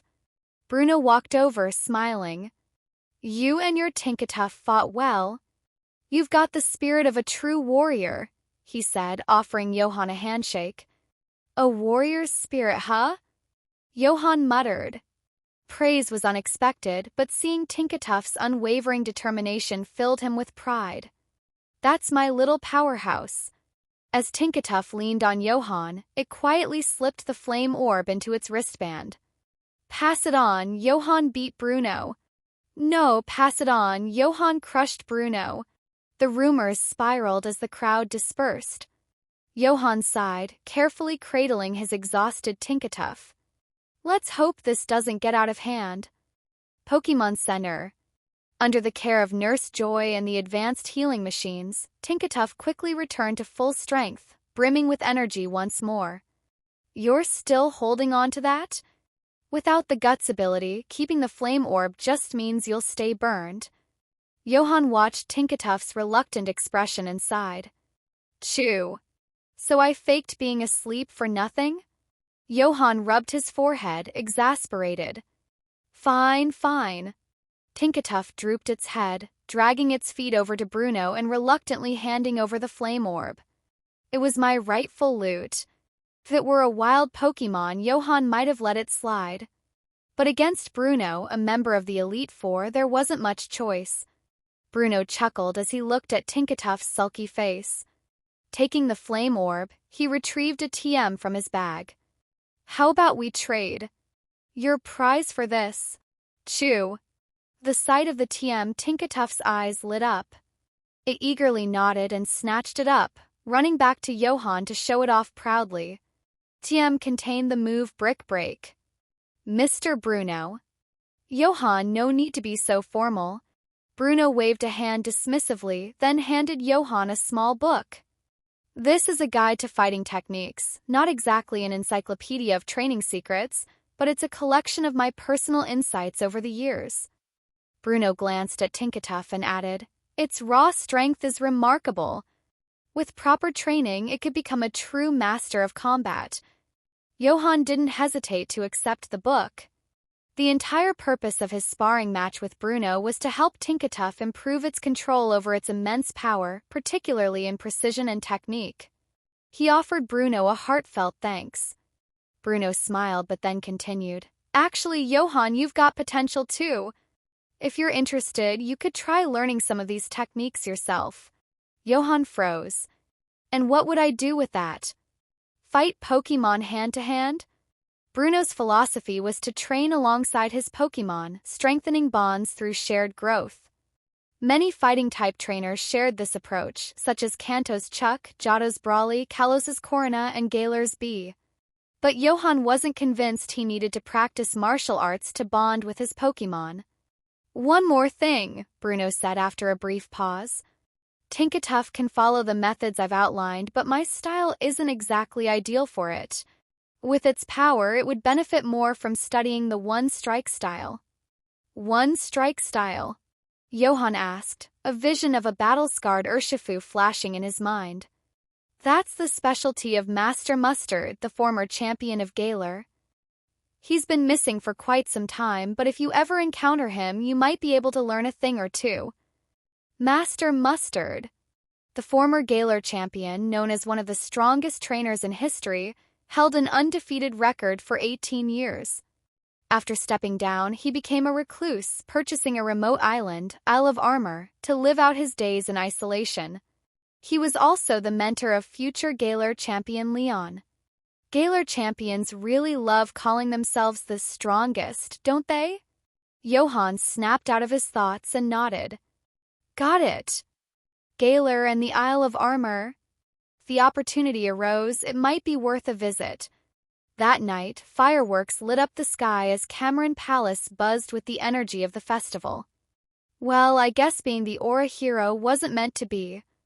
As one of the special guests, Johan was invited to Queen Eileen's banquet, where the title of Aura hero would be formally bestowed on the champion. Johan had a decent shot at the title himself. After all, it wasn't about glory but about the prize money and rewards. But after his battle with Bruno and the subsequent time spent at the Pokémon Center healing Tinkatuff, his momentum fizzled. And after beating an Elite Four member, not a single challenger dared approach him. As a result, the title slipped through his fingers. Still, Johan wasn't too disappointed. "Sir, you look amazing in that suit." Roxanne blushed as Johan emerged from the dressing room, donning a sleek black suit with gold trim. "Not bad, right?" Johan said with a grin, adjusting his cufflinks in the mirror. Devon stepped forward, handing him a monocle. "Here, sir. I think this suits you perfectly." Devon had seen Johan wearing a monocle during the Academy Festival, and had taken the liberty of commissioning a custom one as a gift. Roxanne picked up a black cane from the side. "This completes the look." "All right." Johan put on the monocle and took the cane, inspecting his reflection. "Why do I look like a villain?" he muttered. "Wow! Sir, you look so handsome," Flannery exclaimed as she emerged from her dressing room. "Flannery, keep talking like that and I might believe you." After dressing himself, Johan turned his attention to his Pokémon. He outfitted Vulpix in a snowy white princess dress. The ensemble perfectly complemented her pristine fur. "Ah, you look ready for a wedding," Johan teased, pretending to wipe away a tear. "Ooh. ////////.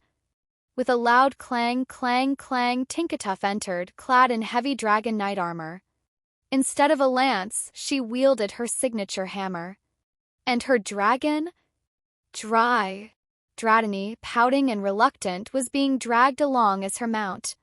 After some whispered persuasion, Dratini perked up, beaming as it looked at Johan. "Why do I feel like Dratini just negotiated for more perks?" Johan muttered, skeptical. "Caca." Jengar donned a black coat and topped it off with a high hat adorned with a red bow tie. Johan stroked his chin. "Jengar, are you moonlighting as a magician tonight?" Fuming, Jengar pulled out a pair of sunglasses and slapped them on. Caca. Hashtag. Cameron Palace Banquet Hall. Under a cascade of fireworks, Queen Eileen crowned the new Aura hero, presenting the staff of Sir Aaron to a seemingly unremarkable young man. Turning to the assembled guests, she raised her hands. Tonight, let us celebrate and honor the legacy of Sir Aaron, the hero of Aura, as we revel in this grand occasion. As the feast began, Johan and his Pokémon made a beeline for the buffet. White tablecloths draped over long tables adorned with culinary delights from every region, Kanto delicacies, Cameron specialties, and an array of desserts like macarons, mousse, and soufflés. Caca! Jengar salivated. All you can eat, Johan assured him. But don't go overboard. Leave some for everyone else. Hearing this, Jengar paused, holding a plate piled high with food. It plucked a single macaron and placed it delicately on the table, before dumping the rest into its mouth. Johan, forget it. It's not my food anyway. As his Pokémon wandered off in search of treats, Johan helped himself to a macaron. Honestly, I bet James could make these if I asked him. His musings were interrupted when a finely dressed young woman approached, her face flushed. Excuse me, sir. May I have the honor of a dance? Johan froze. The woman was quite pretty, but... I'm sorry, he said awkwardly. I don't know how to dance. Her face fell, but she nodded politely before retreating to her friends, who giggled as she recounted her embarrassment. Ah, what a shame, Johan muttered. Meanwhile, Vulpix, distracted by her food hunt, bumped into something soft. Looking up, she saw a playful pink Pokémon. Mew! Mew giggled, transforming into a mirror image of Vulpix. Hoo! Vulpix blinked, rubbed her eyes, and tilted her head in confusion. Satisfied with its prank, Mew reverted to its original form, laughing gleefully. Mew! Mew! Flipped through the air in delight. Dratini slithered over curiously. Mew! Mew transformed again, mimicking Dratini's appearance. Dry eye! Dratini's astonishment sent Mew into fits of laughter. The buffet, Jengar suddenly paused, pulling out his phone. The screen displayed a cute chibi Giratina avatar. Caca! Jengar greeted the avatar nonchalantly, offering it a slice of cake. Giratina, thanks. I'll take it. Cake vanished into the screen. As the screen flickered, Jengar's gaze followed its message. It landed on the staff in the new Aura hero's hands. Jengar's eyes gleamed. A treasure, huh? In the grand banquet hall, Johan stared at the Lucario, its eyes tightly shut, emanating an aura of intense frustration. Then, he turned to look at Jengar, who was awkwardly grinning and trying to sneak back to his side unnoticed. Johan held his forehead, exasperated. What's going on? Jengar didn't know Aura Sphere nor possessed any aura powers. So how in the world did it activate Aaron's staff? Could Jengar actually be the hero of Aura? But as it shuffled back to Johan, trying to act innocent, it looked more like a criminal mastermind than a hero. Johan grabbed Jengar by the spike on its back, stopping it from slipping into the shadows. How did you do that? He asked in a low voice. Caca. Under Johan's intense gaze, Jengar reluctantly pulled out its phone and showed him. You've got to be kidding me, Johan muttered, pressing a hand to Jengar's head as though rubbing its non-existent temples. Don't tell me your phone uses aura. He could accept that humans, Pokémon, trees, and even mountains might resonate with aura. But a smartphone? That was too much. Jengar nodded earnestly. Just as Johan was about to lose it, the phone screen flickered, and an adorable chibi Giratina appeared, winking at him. Wait, hold on a second. Johan blinked rapidly. Give me a moment to process this. Theoretically, it made sense. Giratina could learn Aura Sphere and possessed unparalleled mastery over Aura. But why was it showing up on Jengar's phone? Giratina was known to observe the Pokémon world through reflective surfaces like mirrors, water, or glass. A smartphone screen could technically serve the same purpose. But why Jengar's phone? Was it because Jengar often cosplayed as Giratina? Actually, that wasn't impossible. Johan let out a long sigh, resigned to the absurdity of it all. The screen shimmered briefly before displaying a single line of text. "Young man, you're welcome." What? For a solid 3 seconds, Johan was too stunned to think. Then it hit him. The self-proclaimed destroyer who wanted to take back what's his. That was Giratina. He recalled how Giratina had introduced itself in their first online conversation, declaring itself the master of destruction with a slew of dramatic titles. At the time, Johan had dismissed it as the ramblings of an edgy teenager. What's worse, Giratina had believed him when he suggested it find a hobby, like watching TV dramas or training Pokémon. Was that why it started mentoring Jengar? Johan inhaled deeply. To be fair, after dealing with Mewtwo, Giratina wasn't as much of a shock. Till, how did he keep attracting these legendary Pokémon? At least Giratina was currently stuck in the distortion world. As long as Dialga and Palkia didn't mess with space-time and Shaman wasn't captured, it should stay that way. "Paka," Jengar said, tugging Johan's sleeve, pointed at Lucario, who had emerged from the staff. Johan turned to see Lucario glaring at them with undisguised hostility. What a vile aura! Lucario's brow furrowed as its disdainful voice resonated directly in Johan's mind. Wait, I can hear Lucario? Johan froze, taken aback. Before he could ponder further, a sudden sense of danger surged. Jengar! Kaka!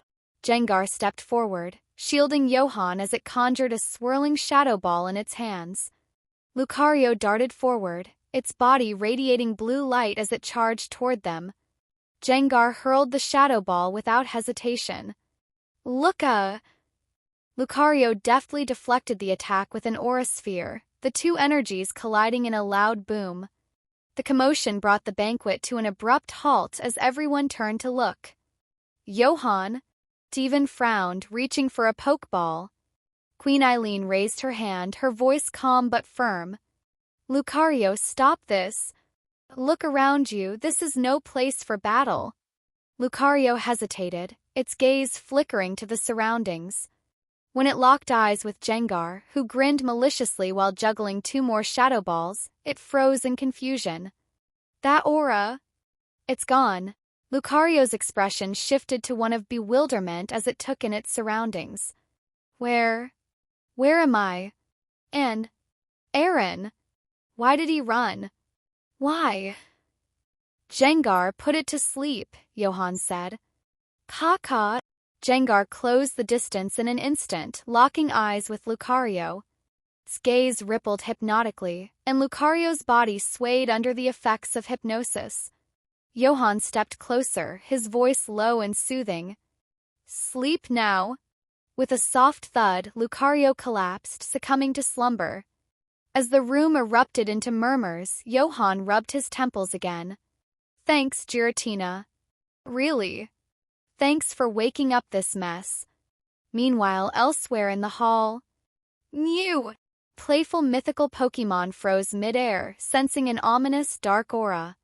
It was far more distinct and menacing than what Lucario had perceived. Hoo! Vulpix tilted her head, puzzled by Mew's sudden shift in demeanor. Mew hesitated only for a moment before its body glowed with a kaleidoscope of colors. With a flash of light, it vanished on the spot. Dratini returned moments later, carrying a plate of desserts. Dry-eye. Asterisk. Where's Mew? Vulpix's expression turned serious. Was Mew in trouble? Don't worry, Johan reassured Queen Eileen. It's just disoriented. Give it some time and it'll recover. Queen nodded, trusting Johan's expertise as a Pokémon psychologist. Sir, is everything all right? Devon approached with Roxanne and Flannery in tow. Johan waved them off. It's fine. Just a little misunderstanding. Lucario's predicament ran deep. 1,000 years ago, a devastating war swept across regions, with Cameron Palace and the Tree of Beginning caught in the chaos. Sir Aaron, the original hero of Aura, sacrificed his life to transfer all his aura to Mew, who then used it to halt the war. To protect Lucario, Eren sealed it within his staff, leaving behind a cryptic message: "I will not return once I leave the castle." Lucario had interpreted this as desertion. Without Ash present to inadvertently trigger the same drama as in the movie, Johan had assumed Lucario's seal would remain undisturbed. But no. Giratina just had to meddle. Johan sighed, glancing at Lucario's still slumbering form. Misunderstandings would never be resolved unless it learned the truth about Eren's sacrifice. "Vulpix, help it out," Johan instructed. "Hoo." Vulpix trotted over, her demeanor slightly distracted. "What's wrong?" Johan asked. Vulpix explained how Mew had suddenly disappeared after sensing something frightening. Johan sighed again. Mew. Another mischievous little troublemaker. If Mewtwo knew its genetic blueprint came from such a playful Pokémon, it would probably be speechless. Under Vulpix's hypnosis, Lucario's tense expression gradually eased. Outside, Tinkatuff stood alone on the palace balcony, eyeing a massive, gleaming blue crystal. Its grip tightened around its hammer as it tilted its head in contemplation. "Is this thing metal? Could I forge it into my hammer?"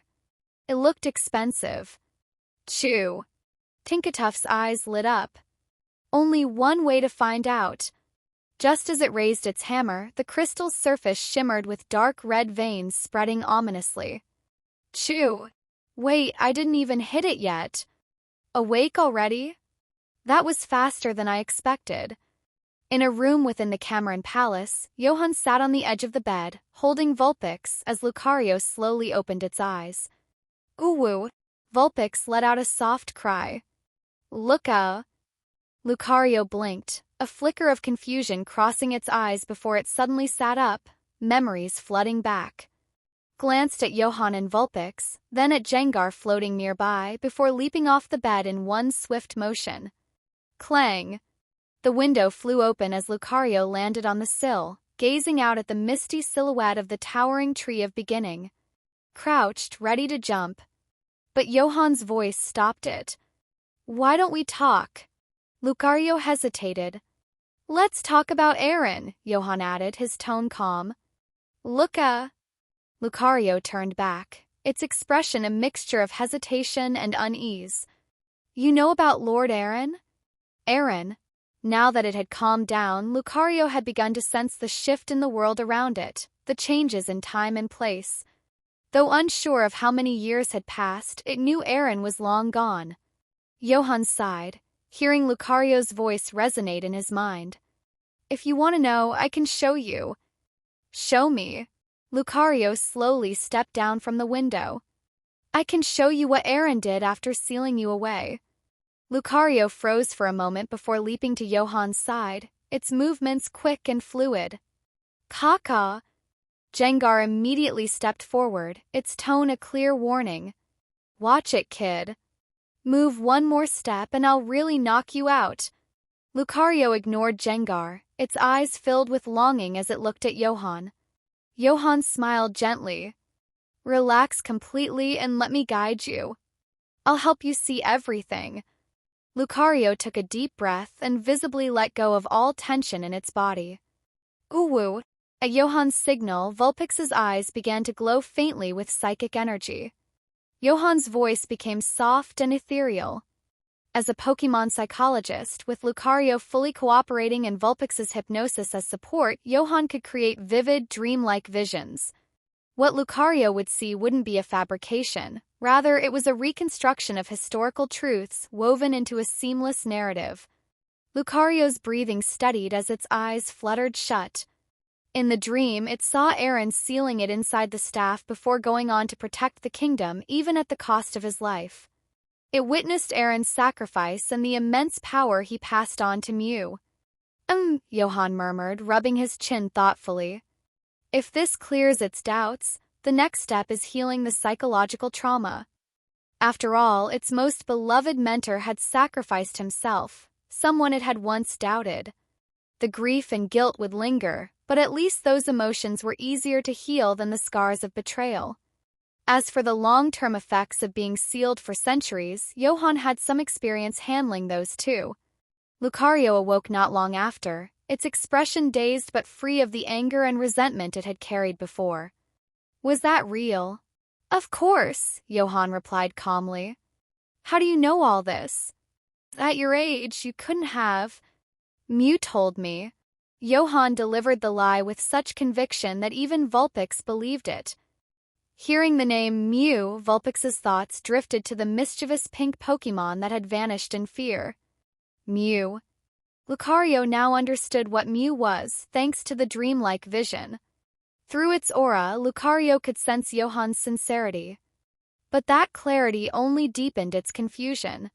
It was a relic of an ancient era. Its most cherished mentor had sacrificed himself for the kingdom, leaving Lucario to survive in his stead. What now? Luca. What should I do now? Johan seemed to read its thoughts, smiling warmly. You can always ask Jengar for advice. It also slept for 1,000 years. Caca. Jengar blinked. Me? However, as soon as it noticed Lucario's hopeful gaze, Jengar straightened up, putting on a serious expression. Floating over to Lucario, it clapped a shadowy hand on its shoulder, adopting the air of a wise elder. Caca. Little one, let me explain. From a macro perspective to the micro details, I'll walk you through everything. Jengar's nonsense came off as profound, and Lucario listened intently.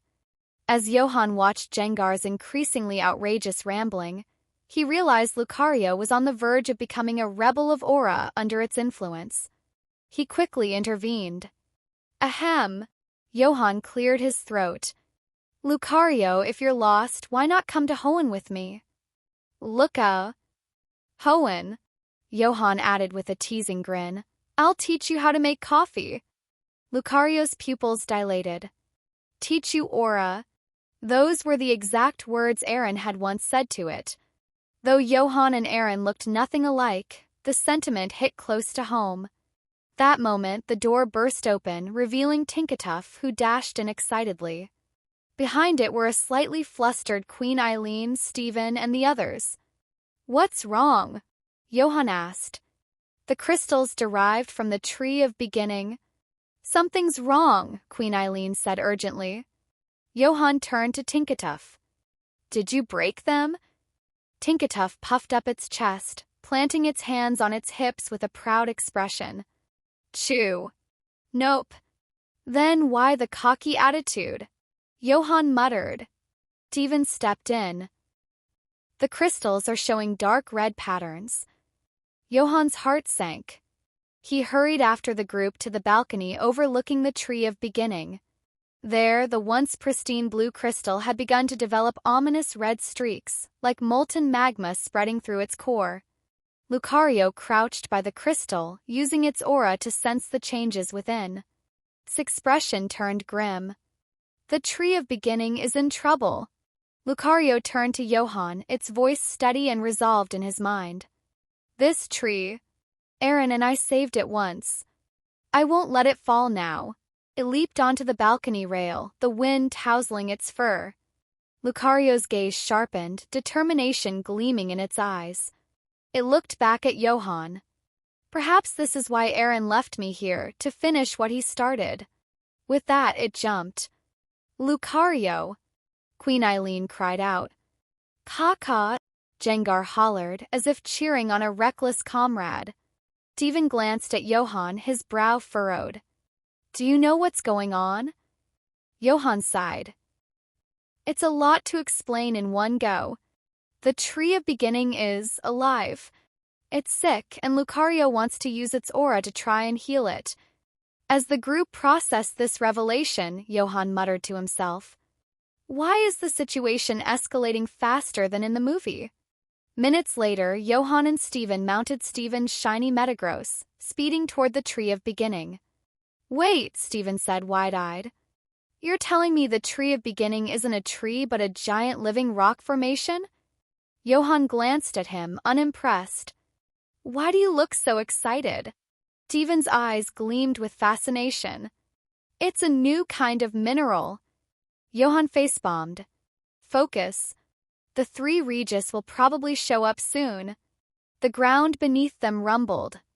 "What's that?" Devon asked sharply. "It's happening," Johan muttered grimly. He patted Stephen's shoulder with mock seriousness.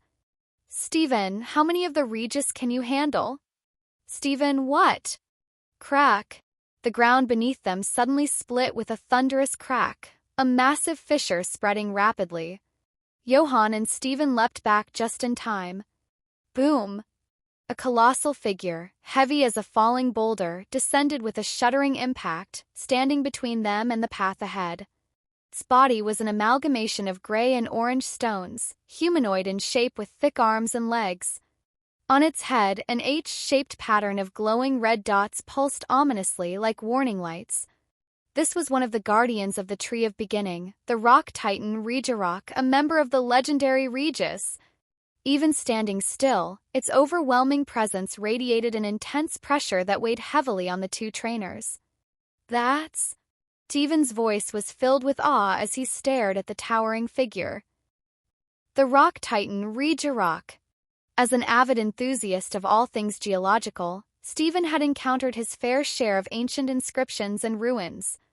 Though not as renowned as Cynthia, he was a respectable amateur archaeologist. The Regis, especially Regirock and Regis Teal, were legendary treasures of his interest. His gaze at Regirock was not one of fear but of admiration, as if beholding a flawless masterpiece. Johan gave him a side glance, his expression calm. "Yeah, just a 2-meter-tall giant." That observation allowed him to breathe a small sigh of relief.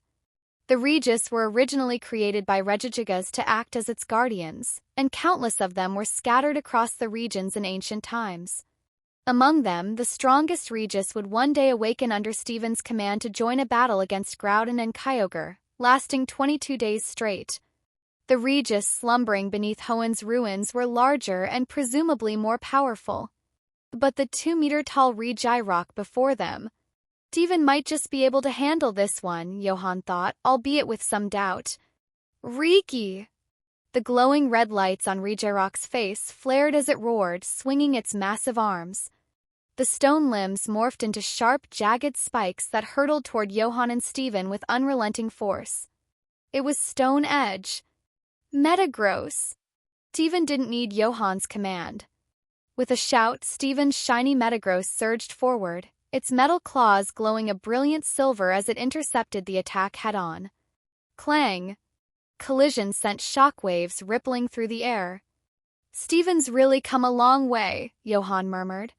Although pseudo-legendaries were notoriously difficult to train, once fully evolved, their power skyrocketed. Stephen's ace, his shiny Metagross, had reached a level that surpassed most gym leaders' main Pokémon. At this rate, Stephen might soon have what it takes to challenge the Elite Four. "Looks like I'm not the only one making progress," Johan thought. Regirock and Metagross separated after their clash, though Metagross was clearly at a disadvantage. "Luca!" Nearby, Lucario hurled a glowing blue aura sphere at Regirock. Sensing hostility and unable to communicate with the Guardian, Lucario had chosen to fight. Johan wasted no time, releasing 3 Pokeballs in quick succession while Jengar floated to his side. "All 4, let's go." This marked Johan's first time commanding all 4 of his main Pokémon simultaneously. Use Toxic. Set up Reflect. Sword Dance and Water Gun. Although Johan issued 4 commands at once, each Pokémon immediately knew its task. Their mutual trust and understanding shone through. Lucario watched in awe as it sensed the strong bonds of aura between Johan and his Pokémon. "Caca!" Jengar emerged from Regirock's shadow, its mischievous grin widening as it hurled a burst of venomous toxins at the stone giant. Vulpix's eyes glowed with psychic energy as shimmering reflect barriers layered over their team. Tinkatuff set down its hammer, its entire body radiating a metallic clanging as it performed Swords Dance. Dry-eye! Dratini inhaled deeply before unleashing a high-pressure torrent of water at Regirock's face. Whoosh! Rigi! Regirock staggered as the water gun drenched it. If it had the capacity for thought, it would surely be complaining. "Who's the one not playing fair now?" Metagross, one more meteor mash. Devon commanded. Boom. As Regirock reeled, Metagross's mighty steel fist delivered another blow. It was a seamless sequence of teamwork. Vulpix froze Regirock's legs with ice, allowing Lucario's aura sphere to strike unerringly. Dratini's water gun obscured Regirock's vision, setting up Metagross for a direct hit.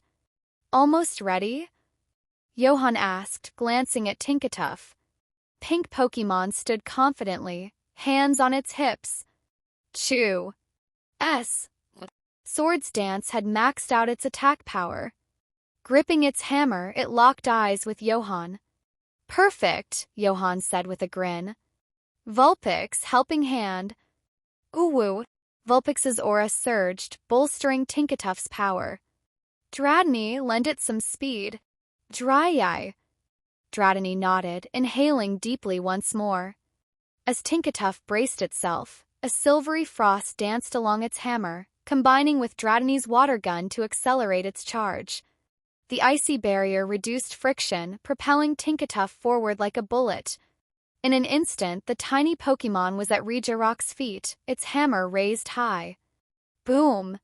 The hammer came crashing down with devastating force, colliding simultaneously with Metagross's meteor mash. Regirock was sent hurtling backward, smashing into the ground. Chew! Tinkatuff landed with a wince, rubbing its back. The high-speed impact had taken a toll. Still, its grin returned as it subtly slipped a palm-sized gray stone into its hammer's compartment. Hurry back, Johan called. Chew! Tinkatuff paused, then scrambled back to his side. Are we even making progress? Devon asked, frowning. Johan shook his head, watching as Regirock slowly rose again. Not really, Johan admitted. While they had landed several good hits, Regirock's immense endurance and the energy supplied by the Tree of Beginning made it nearly indestructible. This is just the first line of defense, Johan muttered. Devon scowled. What about the other two? Regice and Registeel? Johan smirked. Don't worry, I've called for reinforcements. Reinforcements? Devon blinked. Just then, a distant roar echoed through the air. Chomp! Garchomp used Dragon Rush. A blue-purple blur streaked across the sky. With a thunderous roar, Garchomp descended like a meteor, slamming into Regirock and sending it flying once more. Made it in time? Cynthia stepped forward, her gaze sweeping over the battlefield. Her eyes lingered briefly on Johan, ensuring he was unharmed before shifting to the toppled Regirock. Just in time, Johan replied with a nod. Standing beside Cynthia, though looking less enthusiastic, was a blonde-haired girl with a sharp glare, Caitlin. With Cynthia's expertise and Caitlin's unparalleled psychic abilities, Johan finally felt like they had the upper hand. One guardian for each, Cynthia, Steven, and Caitlin. As he watched them prepare, a thought crossed Johan's mind. When they all become champions or Elite Four, maybe I can just call them up whenever trouble arises. He grinned at the image. Steven, I'll leave this to you, Johan said. Don't worry, teacher. Steven nodded solemnly. Now understanding that Regirock was nearly impossible to defeat due to the energy it received from the Tree of Beginning, Steven grasped Johan's strategy. As long as he could stall Regirock, they had a chance. Thrall stalling for days, even weeks? Steven was more than confident in that. Johan turned to Cynthia. I'll explain the details as we go. Understood, Cynthia replied without hesitation. Although she wasn't entirely clear on what was happening, Johan's serious demeanor and Steven's determined attitude told her that the situation was anything but ordinary. And when it came to Johan, Cynthia trusted him without question. Johan glanced at Lucario. Lucario lead the way. Luca! Lucario nodded and began moving toward the Tree of Beginning's interior. Meanwhile, Caitlin, the golden-haired girl with flowing locks nearly brushing her ankles, stood with an annoyed expression. Her hair began to float, and her pale blue eyes glowed faintly with psychic energy. You insolent! Lucario tensed as an overwhelming wave of psychic power rolled over it. Its pupils shrank to pinpoints. Such terrifying psychic energy. Even Johan felt a jolt of surprise. He had completely forgotten about Caitlin. She was not one to take being ignored lightly. Her psychic prowess rivaled Sabrina's, but Caitlin's lack of emotional control made her powers far more unpredictable. When enraged, her outbursts could be even more destructive than the Regis. Still, Johan wasn't worried. Understanding Caitlin's personality from both prior study and observation, he had deduced her psychological makeup. Caitlin's haughty exterior masked deep insecurities and feelings of inadequacy.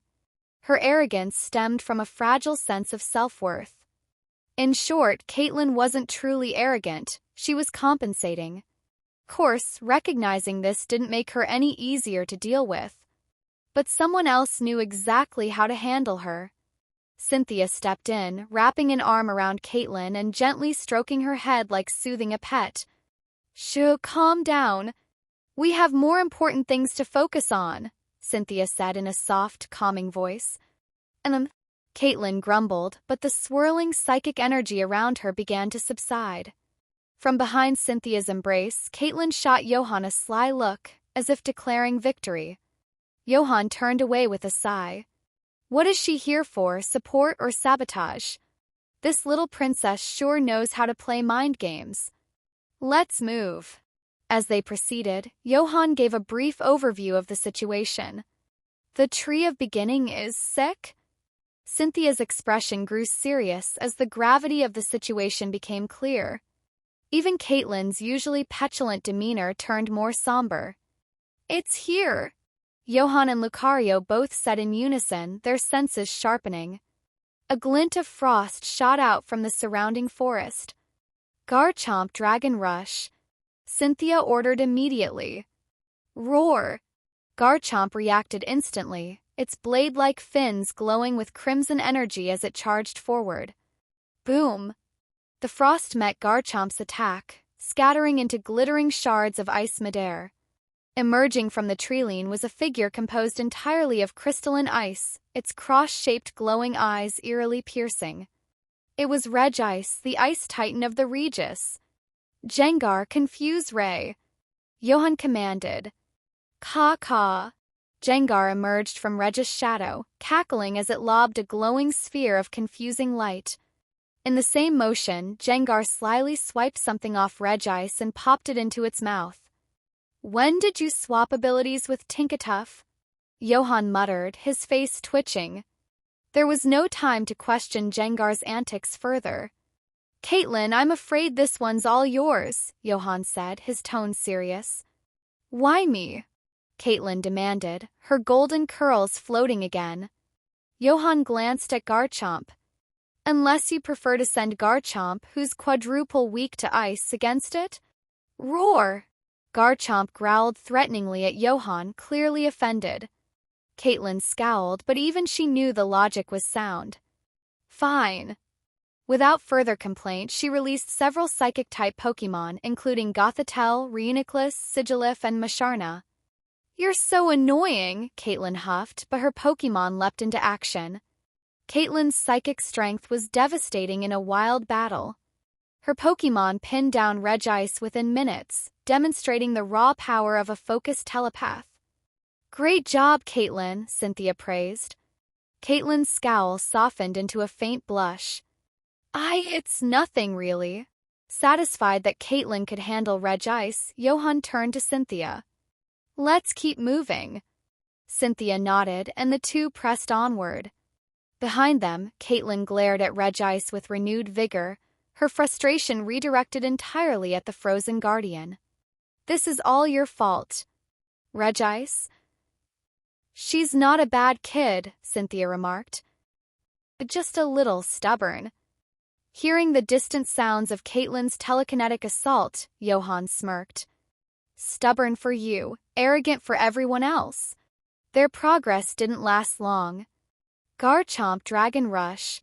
Cynthia suddenly commanded. Roar! At her signal, Garchomp leapt skyward, its body surging with energy before plummeting like a meteor toward their next obstacle. Boom! The attack struck before the third guardian, Registeel, even had time to react. Not missing a beat, Garchomp followed up with a devastating earthquake. The ground quaked violently, fissures spreading outward as Registeel struggled to recover. With Registeel momentarily incapacitated, Cynthia and Johan exchanged a glance and nodded. Lucario, lead the way. Johan called. Luca! The inner caverns of the Tree of Beginning were a labyrinth of crystalline tunnels. While some of the crystals showed signs of the tree's sickness, the situation was not as dire as Johan had feared. This is all Giratina's fault, Johan grumbled as they navigated a narrow pathway. First chance I get, I'm giving that thing a piece of my mind. Like a frightened child, Mew's panic seemed to have triggered the tree's illness. Because of Mew's symbiotic bond with the tree, its emotional state directly influenced the tree's health. For now, Johan's theory was clear. Calming Mew was the key. As they emerged into the open, Johan finally laid eyes on the towering Tree of Beginning's summit. It's beautiful, but how are we supposed to get up there? Johan muttered. Jengar chuckled nervously as Johan turned to him. Caw. The ghostly Pokémon had no choice but to offer its assistance, albeit reluctantly. Moments later, Jengar was struggling to carry both Johan and Lucario into the air. Jengar, I'm not that heavy. Johan protested. Caw. Yes, you are. Just then, Lucario gestured for Johan to wait. Perhaps we can ask for help from the wild Pokémon here. Johan blinked. You think that'll work? You have the gift of aura, don't you? Lucario replied. While Johan attempted to connect with the surrounding Pokémon through aura, Atropius sniffed out the energy cubes he had brought along. Within moments, it had happily volunteered its services. Bribery always works, Johan quipped as he climbed onto Tropius's back. Lucario sighed. Not everyone can charm wild Pokémon so effortlessly. Alas, they reached the summit. Before them lay Mew, curled up among a pile of toys, its tiny frame trembling as it buried its face in the heap. All that peeked out was its small pink tail and rounded back. Mew, Johan whispered, his heart softening. Perched on a branch near the treetop of the towering Tree of Beginning, Johan was surrounded by a sea of white clouds. Looking down, he saw the dizzying drop beneath him. The sheer height made his head spin, while the crisp air carried a faint, refreshing scent that sharpened his senses. Though he was keenly aware of his surroundings, most of Johan's attention remained on the small pink figure nestled among its toys, its tail sticking up in the air. If Mewtwo realized its template was this playful little thing, the self-perception we've been working so hard to build would probably shatter, Johan thought, his internal monologue brimming with amusement. Till there were more pressing matters at hand. Mew, Johan called softly. Mew. The little creature paused, pulling its head out of the pile of toys and looking around. Toys scattered around Mew had clearly been collected over countless trips outside. Some were aged relics, showing the passage of time. It was a testament to Mew's playful nature. Even after existing for thousands, maybe millions of years, it still retained the mischievous spirit of a child. While some beings are born philosophers, others, like Mew, remain whimsical tricksters no matter how long they live. Perhaps this fundamental difference was what truly separated Mew from Mewtwo. Peeking cautiously from behind its toys, Mew's eyes lit up as it spotted Johan. Mew. Despite its happiness, Johan could tell that Mew wasn't feeling well. Its ears and tail drooped low, and its usual lively energy was missing. Johan released his Pokémon from their Pokeballs. Vulpix, Tinkatuff, Dratini, and Jengar emerged one by one. The sight of Vulpix seemed to perk Mew up. Floating over to Vulpix, Mew pulled it to its toy pile and began digging through its treasures. Found a tiny horn and tooted it gleefully, then spun a spinning top that whirled on its own. Mew! It exclaimed, showing off its collection with pride. Dry-Eye Vulpix's gentle response was tinged with awkwardness. Mew's toys might have once been impressive, but they were clearly outdated and worn out. Mew. Noticing Vulpix's hesitation, Mew tilted its head and blinked in confusion, clearly wondering what it could offer that Vulpix might like. After some thought, it settled on smiling warmly at Vulpix. Mew. Johan sighed. Mew's innocent, carefree nature wasn't without reason. If it were like Mewtwo, constantly questioning its purpose and existence, its millions of years of life would have been unbearable. Its unchanging purity and playful demeanor were what allowed it to live so freely. But even Mew longed for companionship, though its playmates had long since vanished, leaving behind only these tattered toys. Kneeling beside Mew and Vulpix, Johan asked gently, "Mew, are you all right?" In response, Mew transformed into a Vulpix, leaping into Johan's arms and snuggling against him. Mew purred contentedly, its soft fur brushing against Johan. Dry eye. The real Vulpix blinked in surprise, its cheeks puffing in mock indignation as it realized the ruse. Johan reached out to pet Mew. Touching the mythical Pokémon was a rare and almost legendary achievement, something to add to his list of firsts. However, as soon as his hand rested on Mew's small body, Johan frowned. Mew felt unusually warm. "You're running a fever?" Johan muttered, quickly consulting his Pokédex for confirmation. Mew. Type Psychic. Ability Synchronize. Moves known: Pound, Reflect Type, Amnesia, Baton Pass, Ancient Power, Life Dew, Nasty Plot. Mood happy but fearful due to sensing a terrifying aura. Status feverish. Its temperature is elevated due to being frightened. Friendship 50, you smell nice. This little rascal, Johan thought, his eyebrow twitching at the last comment.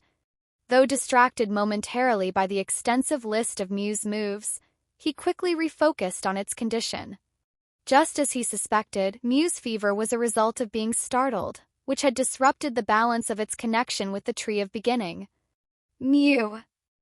Hearing Johan's concern, Mew's ears drooped even further, its expression turning pitiful. Johan chuckled. This little one is just like a child, he thought. The moment someone shows concern, it acts even more sickly to get attention. He held Mew closer, sensing its loneliness.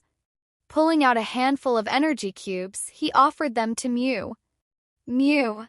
Sniffing curiously, Mew grabbed one and took a small bite. His face lit up with delight. Mew, Mew. Eat up, Johan said. You'll feel better once you're full. Carrying Mew in his arms, Johan hurried toward the tree's core, with Lucario, Jengar, and the others following close behind. Vulpix, noticing Mew's condition, abandoned its earlier irritation, its gaze now filled with concern. Core of the Tree of Beginning was a breathtaking sight. Towering crystals filled the chamber, their centers glowing faintly. However, the main crystal, tied directly to Mew, was tinged with red streaks, a clear sign of its distress. Lucario was the first to spot the items left behind by Sir Aaron, a pair of gloves and a crystal bouquet. The bouquet was a time flower, capable of recording and playing back past events. Through it, Lucario witnessed the moment Sir Aaron had sacrificed his aura to save Mew and the kingdom.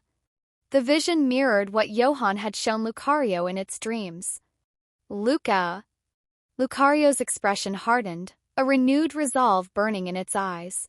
Sir Aaron left me here for this moment. I know how to help Mew, Lucario said, turning to Johan and the others. Vulpix and the others glanced at Lucario with worry. Stood firm, its resolve unwavering. Jengar floated beside Lucario, its expression skeptical. Caw. Little guy, you're taking this a bit too far. But Lucario was unfazed, ready to sacrifice its own aura for Mew's sake. Mew's fever isn't that serious, Johan noted quietly. Still, he didn't stop Lucario. This moment was important for it, to let it honor its bond with Sir Aaron and find closure. Standing beside Lucario, Johan smiled reassuringly. Don't worry, I'll help you. Mew, still weak, smiled back at Lucario and nodded. Lucario extended its arms. Aura is with me. A brilliant blue light surrounded Mew, its warmth enveloping the mythical Pokémon. Aura is a force to help others, Lucario thought, tears welling in its eyes. When you dedicate yourself to it, Aura responds in kind. This is the true essence of Aura. Yet just as Lucario prepared to give everything, it froze. The red streaks on the crystal had faded, and Mew was already glowing brightly. The little Pokémon stretched happily, its fever completely gone. Mew! Lucario stared in disbelief. Wait, did Mew recover on its own? Johan held back a laugh, his expression wry. Mew, you little faker. Mew! Realizing it had been caught, Mew stuck out its tongue playfully. Before Lucario could fully process the situation, its aura flared again. Turned sharply, its gaze landing on Johan. Mew! Mewtwo studied Johan intently. Johan froze, closing his eyes as a strange sensation washed over him. You have the potential to become an Aura Guardian, Lucario said solemnly. Mew floated up, its long tail swishing gracefully. Its gaze flitted between Johan and his Pokémon before landing back on Johan. With a playful smile, it tapped Johan's chest with its tail. Buzz! Johan's senses shifted. As Lucario withdrew its aura, Johan found he could sense the positions of everyone in the room without opening his eyes. This is Aura? The feeling brought by Aura was peculiar, like opening a fuzzy version of night vision. Although Johan had his eyes closed, he could see Jengar, Lucario, and the others in his field of vision. He could even sense their exact positions and distances. Once he opened his eyes, however, that sensation faded gradually until it disappeared altogether. Through this experience and his prior understanding of Aura, Johan had a clearer grasp of its mechanics. Aura existed in all things, yet ordinary people and Pokémon couldn't perceive it. The so-called Aura power was the ability to enhance one's perception of this force and, ultimately, to harness it. It feels like Ki, like something out of Dragon Ball, Johan muttered. Aura Guardians use this power as the foundation of their training. Techniques like telepathy and the Aura Sphere were results of advanced mastery. But such abilities required deep training and proficiency. The basic effects of awakened aura power included enhanced physicality, reaction speed, and sensory acuity, as well as improved sight and hearing. At higher levels, abilities like night vision, aura perception, and even full sensory awareness emerged. Beyond that, advanced techniques such as telepathy, holographic projections, aura materialization, and aura transference came into play. At its peak, aura might even connect to the essence of life itself. Feels like Ki training, Johan whispered with a strange expression. This confirmed his suspicion. Pokemon's world was a high-powered fantasy realm. Think about it. Viridian Forest's power was akin to a priest's blessings, psychic abilities mirrored a mage's spells, aura resembled a warrior's Ki techniques. Add in martial artists who trained their bodies to inhuman extremes, and you had a world full of combat practitioners. Not to mention rare anomalies like super prodigies. So, am I Aura level 3? Johan quipped before chuckling at his own joke. Honestly, if you mastered aura power, you could open a school and become a charismatic cult leader. He paused. Wait, I could have done that with just my Pokédex. The difference, of course, was that the Pokédex worked only on Pokémon, whereas aura extended to all things. His amusement aside, the advantages of aura were clear. Sharper instincts and heightened awareness would greatly enhance his battle capabilities. If he trained further, his precision in directing Pokémon during battles would improve significantly. Most importantly, he finally had an answer to cheating opponents. Cheat back. If I train hard enough, I might even get X-ray vision. Cough. Aura seemed great. Clearing his throat, Johan silently acknowledged his newfound motivation to hone this ability. It'd be nice to have a Pokémon skilled in aura as a partner. But Pokémon partnerships couldn't be forced, and he already had enough to handle with Jengar and the rest. Actually, Johan mused aloud, aura can enhance Mega Evolution too. Mega evolution required deep bonds between a Pokémon and its trainer. Aura's physical enhancements could also sustain mega evolution for longer durations. That explained why Gherkin from the Kalos region encouraged his granddaughter to train alongside her Lucario. Speaking of which, Johan recalled that Jengar only needed a keystone to complete its mega evolution setup. How do you feel? Lucario's voice resonated in Johan's mind. Mew! Mew fluttered around Johan, joyfully twirling. Its crescent-shaped smile radiated pure happiness. Jengar and the others crowded around Johan, curiously inspecting him. Dry-eye. You didn't die, right? Caca. Did you awaken your aura power? Dratini tilted its head. He seems a bit stronger, at least. Meanwhile, Tinkatuff folded its arms over its chest, mimicking Lucario's aura sphere stance. Chew. Can you shoot pew-pew-pew now? Johan's lips twitched. Thanks for the vote of confidence, guys. I feel pretty good, Johan admitted. Lucario nodded solemnly. It appears I underestimated your potential. Johan patted Lucario on the shoulder, grinning reassuringly. Don't worry about it. His awakening was due to a combination of factors, Lucario's guidance and Mew's intervention. With such powerful help, his latent talent, however weak, was finally unearthed.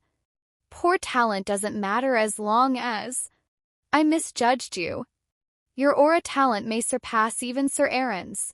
They both spoke at the same time, then paused, blinking at each other in surprise. Great talent? Poor talent? Lucario explained further. You mastered aura perception immediately upon awakening. Took me grueling training under Sir Aaron to achieve the same. Lucario's thoughts drifted to its own struggles, navigating a forest of swinging bottles under Aaron's guidance. Johan was momentarily speechless. So not aura level 3 but innate full spirit power? He chuckled at the irony. Does this mean I'll someday wrestle Pokémon barehanded like a martial artist? The lush environment of the Tree of Beginning, teeming with carefree Pokémon, stretched around them.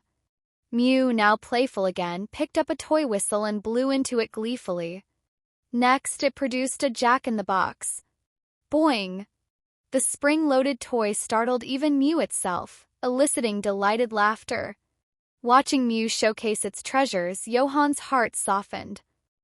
He gently patted its head and said warmly, Mew, separation is just a prelude to reunion. It was time to leave. Who knew how much longer Steven and the others could hold out? Mew's energy deflated like a wilted flower, its expression brimming with reluctance. Didn't want to be alone again. Smiling, Johan reassured it. If you ever get bored, come find us. I'm sure you can manage short trips even if you can't stray far from the tree. Mew. Mew's ears perked up. That's true. Its mood flipped instantly, its smile wide with excitement. When you visit Hoenn, I'll treat you to coffee, Johan added with a wink. Though Mew didn't know what coffee was, it nodded eagerly. All right then. Take care of us. Mew. With a flash of bright light, Mew enveloped them all in its aura. When Johan opened his eyes again, they were back at the tree's entrance. Mew's teleport really is OP. Mew. Even as it waved them off, Mew's reluctant whimper tugged at Johan's heart. Acting on impulse, he suggested, I'll be in Cameron Palace for another day or two. If you visit, I'll get you some new toys. Mew's treasures were old and outdated. Deserved better. In fact, Johan had another idea. Maybe I should download some shows for it. Watching TV alone isn't so bad. He mentally bookmarked Bubble Piplup Adventures, an endless series akin to Doraemon. If Mew finished that, he could always give it more. Good toys? Mew asked, its eyes shining. Simple-minded as ever, it waved happily as Johan and his team left. The tree's core, the lights on Regirock, Regice, and Registeel dimmed as they returned to normal. Through exchanging wary glances with their opponents, they retreated sheepishly. These Pokémon had proven too formidable in combination. Is it over? Cynthia tucked a strand of golden hair behind her ear, her flushed face glowing after the intense battle. Yes, Stephen confirmed, though his expression betrayed lingering regret. Such amazing rocks. Gothitelle, meanwhile, rolled her eyes. These two are having way too much fun. As Johan emerged from the tree with his team, Cynthia's Lucario blinked in surprise. Luca? What is it? Cynthia asked. Lucario pointed at Johan. Did he awaken his aura? Back in Cameron Palace. Now aware of the situation at the Tree of Beginning, Queen Eileen hosted a grand reception for Johan and his team, treating them with the honor reserved for Aura Guardians. The banquet. Johan stood on the balcony, gazing at the misty, lush Tree of Beginning in the distance. Marveling at nature's magnificence, he found himself lost in the sheer wonder of the world's mysteries. In essence, this is what Aura truly is. Next to him, Lucario sat casually on the railing, recounting the knowledge of Aura passed down from Sir Aaron. To be honest, Lucario wasn't the best teacher. It poured out all the information at once, regardless of difficulty or complexity. Fortunately, Johan wasn't an ordinary student. What he couldn't grasp immediately, he noted down for later study. After all, as a psychology student, memorizing information was his forte. So, it's basically like the Force or Chi, Johan muttered to himself. Luca. Nothing, Johan replied, waving his hand dismissively. Closing his eyes, he extended a faint aura outward from his body. The sensation resembled radar. In the darkness of his mind, he could sense distinct signals, each unique in size and character, representing various life forms. The more he used this ability, the more natural it became. This rate, he joked to himself, he might be able to charge up a spirit bomb, an aura sphere, in a few years. What about you? Johan asked. Have you decided what you want to do next? Thanks to Johan's subtle guidance, Lucario seemed much better than before, steadily emerging from the shadows of its past. Lucario paused, rising to its feet, gazed over the expanse of Cameron Palace and its surrounding city. After a long moment of contemplation, it spoke. Not yet, but I think I should protect this kingdom. It was both a duty and an honor. Johan smiled knowingly. Lucario's decision didn't surprise him. If you ever feel restless, you can go explore. Look for Mew, it might help you travel wherever you want. Maybe come to Hoenn for a while, too. Luca. Lucario nodded firmly. Its eyes gleamed with determination. With a leap from the balcony, it vanished into the city below, its form weaving through the streets and alleys of the kingdom Sir Aaron had given his life to protect. Such a great Pokémon. Johan clicked his tongue. It'd be perfect as a barista at the cafe, 3 times as efficient as anyone else. You thinking something weird again? A soft voice interrupted his thoughts. He turned to see Cynthia holding 2 plates of dessert, her expression caught between indecision and curiosity over which to eat first. Johan chuckled. Cold desserts aren't the best choice on chilly nights, he advised. Cynthia nodded thoughtfully, then handed him the plate of ice cream cake. You take it then. Johan sighed, amused. Thanks, I guess. Boom. Fireworks lit up the night sky. The dazzling display marked the festival's conclusion and carried prayers for the year's bounty. The vibrant hues painted the heavens, casting radiant reflections in their eyes. So beautiful, Cynthia murmured in awe. It really is, Johan agreed. By the way, I heard your cafe has opened? Cynthia asked suddenly. Yeah, Johan replied with a smile. Next time you're in Hoenn, I'll treat you to a cup. Cynthia pressed her lips together, considering. She wasn't fond of bitter drinks, but if Johan was inviting her... Sure, she said softly. Johan's thoughts strayed further. If Cynthia were to promote his cafe, the effect would be unstoppable. Before he knew it, he was imagining her helping out at the cafe. Cough. You too. Another voice joined the scene. It was Caitlin. Johan, now more attuned to psychic auras after awakening his aura, sensed her approach clearly. "Come enjoy the fireworks with us," Cynthia called cheerfully, waving Caitlin over. "Humph." Caitlin huffed at Johan, wrinkling her nose before trotting over to cling to Cynthia's arm. "Don't let me catch you slipping, I'll challenge you one day," she muttered. Johan rubbed his temples, exasperated. This spiky little hedgehog. If she kept pushing him, he might just bring Mewtwo around to teach her a lesson about the vastness of psychic power. The next day, at the Tree of Beginnings summit, Mew happily played with Vulpix, Jengar, Dratini, and the others. Jengar popped out of the shadows, pulling a goofy face at Mew. "Caca! Mew!" Mew froze momentarily before bursting into laughter, twirling in midair. Jengar scratched its head, sipping milk tea as a puzzled expression crossed its face. "Does this kitten have a screw loose?" Meanwhile, Vulpix approached Mew to seek advice on using Aurora Veil. Mew tilted its head thoughtfully, then conjured a transparent barrier with a wave of its paw. But Vulpix shook its head. That was light screen, not what it wanted to learn. Mew, thinking it was part of the game, spun happily in circles instead. Elsewhere, Johan was busy setting up Mew's happy house, assisted by Tinkatuff, Agron, Metagross, Garchomp, Lucario, and others. Thanks to Steven's pre-made setup, the assembly was quick and simple. Gaming consoles, televisions, smartphones, and other electronics filled the space. Internet wasn't necessary. Everything ran on downloaded single-player games or preloaded TV shows. As for power, electric-type Pokémon living nearby could handle that, or Mew itself could generate electricity with its moves. The Happy House also included a Mew-themed slide, cradle, and other childlike toys, fitting for Mew's playful, childlike nature. Its favorite? A small exercise wheel. Inside it, Mew gleefully ran like a tiny hamster. Of course, no house would be complete without snacks.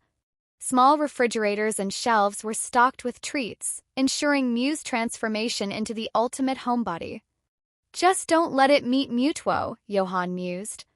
"The last thing I need is Mew undoing all of Mewtwo's hard-won character growth." As soon as the Happy House was ready, Mew darted inside eagerly. With impressive dexterity, it retrieved a soda from the fridge and a bag of chips from the shelf. Curling up on its plush sofa, it began watching Bubble Piplup adventures with great enthusiasm. For a moment, Johan couldn't help but wonder, is Mew trolling me? Back in Cameron Palace. To thank everyone for their efforts, Johan treated the group and their Pokémon to a hearty meal. It nearly bankrupted him. Agron and Garchomp in particular devoured food like black holes. Afterward, the group shared stories of their adventures and exchanged experiences, with Johan finally getting a good look at Caitlin's peculiar duosion. He offered precise diagnoses and suggestions for its unique evolutionary quirks, which Caitlin accepted with rare humility. "Have you been overloading your duosion with too much psychic energy?" Johan asked pointedly. It wasn't entirely her fault. Her immense psychic power was difficult to control. Fortunately, the issue wasn't severe. Once duosion evolved, it would likely stabilize. For now, Johan advised Caitlin to prioritize rest and relaxation.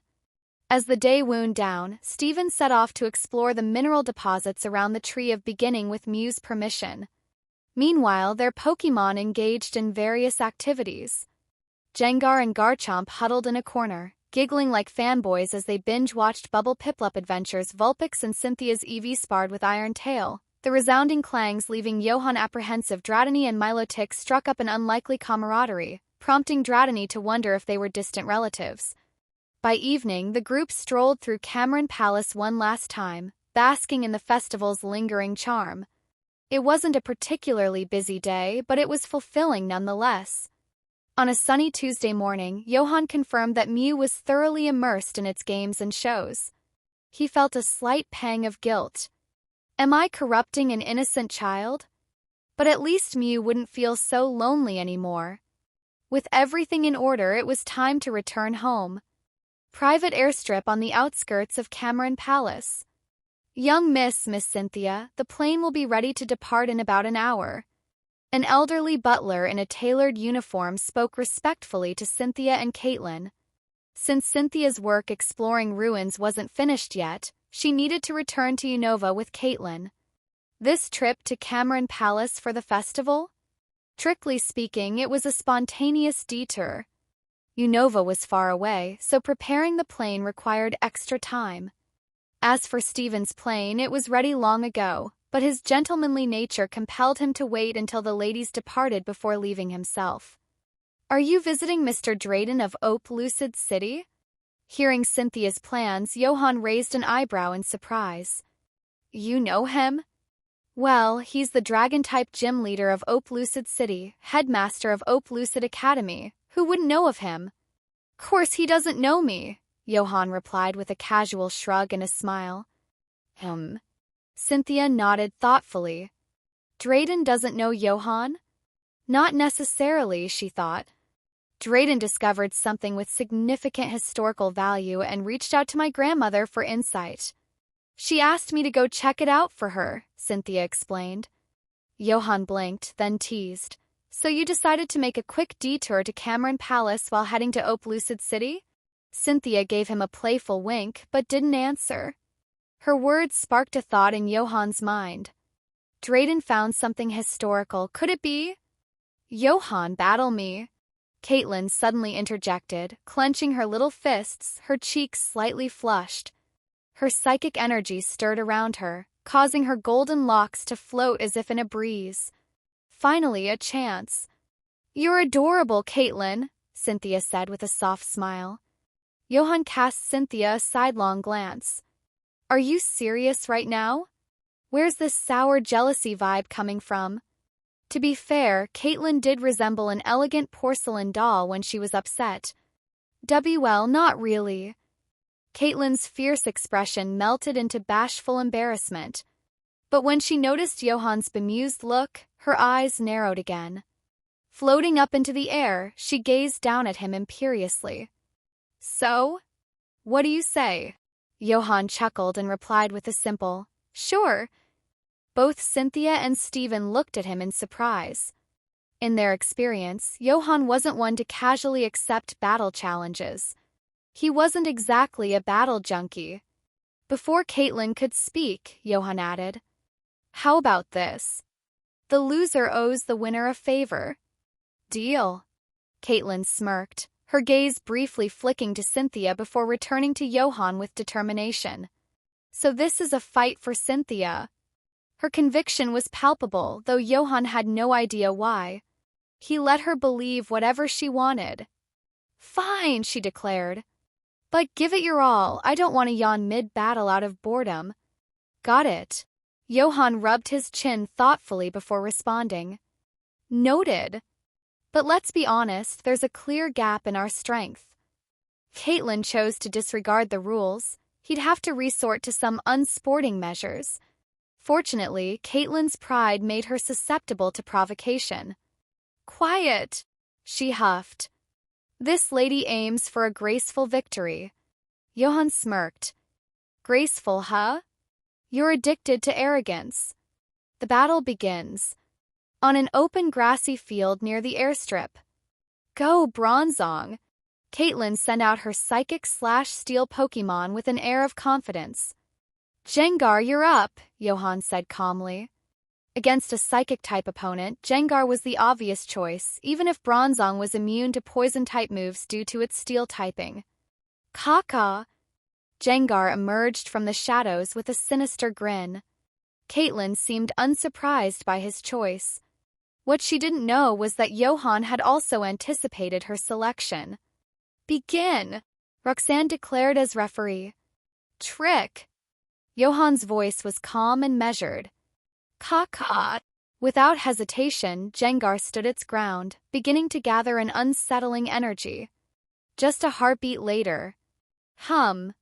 The ancient Bronzong emitted a faint vibration, and a dark rectangular barrier expanded outward, enclosing the battlefield. "Trick room." Caitlin blinked in confusion. "What kind of opening is that?" Using Trick Room on Bronzong was standard for setting up slower Pokémon, but opening with a stat-boosting move like Nasty Plot on Jengar? Risky. Wasn't he afraid of being hit and fainting immediately? For the first time, Caitlin felt a strange sensation. Did he predict my move? A psychic like her being outmaneuvered? If Johan knew what Caitlin was thinking, he'd probably roll his eyes. A Bronzong's options were hardly endless. Trick Room, Calm Mind, Iron Defense, and maybe a psychic-type move like Future Sight. Knowing that, leading with Jengar's Nasty Plot was almost always a safe bet. And once Johan saw Bronzong's stats in his Pokédex, his confidence solidified further. Caitlin shook off her surprise and refocused. Even if Jengar had boosted its special attack, Trick Room had flipped the speed advantage in her favor. Use Psychic. The Bronzong let out a deep metallic hum as its psychic energy surged, forming a sharp arrow aimed at Jengar. Jengar, Sucker Punch, Johan ordered. Caw-caw. Dark energy enveloped Jengar as it launched a surprise attack, bypassing the Trick Room effect to strike first. The shadowy figure darted behind Bronzong and delivered a vicious blow. Clang. Wait, what? Caitlin was stunned. Who uses a physical move after boosting special attack? She quickly regained her composure. Bronzong Euro Ball. But before Bronzong could act, Jengar had already charged another move. Shadow Ball. Johan's voice cut through the air. Caw-caw. A swirling, ominous orb formed in Jengar's hands and shot toward Bronzong with incredible force. Powered-up Shadow Ball collided with Bronzong just as it moved to counterattack. Boom! When the dust settled, Bronzong was down. Trick Room field dissipated with its defeat. The match had ended faster than Caitlin could process. Aftermath. Caitlin stared in disbelief. I lost? She struggled to accept it. I only lose to Cynthia. Worse, this meant she had lost Cynthia. Her psychic energy surged uncontrollably, rippling outward. Caitlin! Cynthia's voice cut through her distress. Hearing it, Caitlin's power subsided. She turned to Cynthia, tears welling in her eyes. Johan, meanwhile, walked over with Jengar. Caitlin braced herself for some triumphant proclamation of victory. Instead, Johan handed her a notebook. Here. Ha! My condition is that you follow the methods in this book to better control your psychic powers, Johan said. Caitlin blinked in confusion, then opened the notebook. These are... The notes were techniques Johan had acquired from Sabrina to help stabilize psychic energy. They had worked for Vulpix, so they might help Caitlin too. Why? She asked, still dazed. Johan shoved his hands in his pockets, tilted his head back at a dramatic angle and sighed. You're strong, but you're not using your psychic powers properly. And as a Pokémon psychologist, I have a duty to help my patients. Roxanne, Flannery, Steven, and Cynthia all looked at Johan with newfound admiration. As for Jengar, bared its teeth in a wry grin. What the heck, he actually pulled it off. On the plane to Unova. Caitlin curled up like a kitten on Cynthia's lap, mumbling softly. Cynthia, sometimes I wonder if I'm good at anything, if I can do anything right. Cynthia smiled warmly and gently stroked Caitlin's hair. Didn't Johan say you're strong? Caitlin sniffled. Thinking of Johan made her angry at first, but then she remembered how much effort he had put into helping her Duosian. Fine, I'll forgive him this time.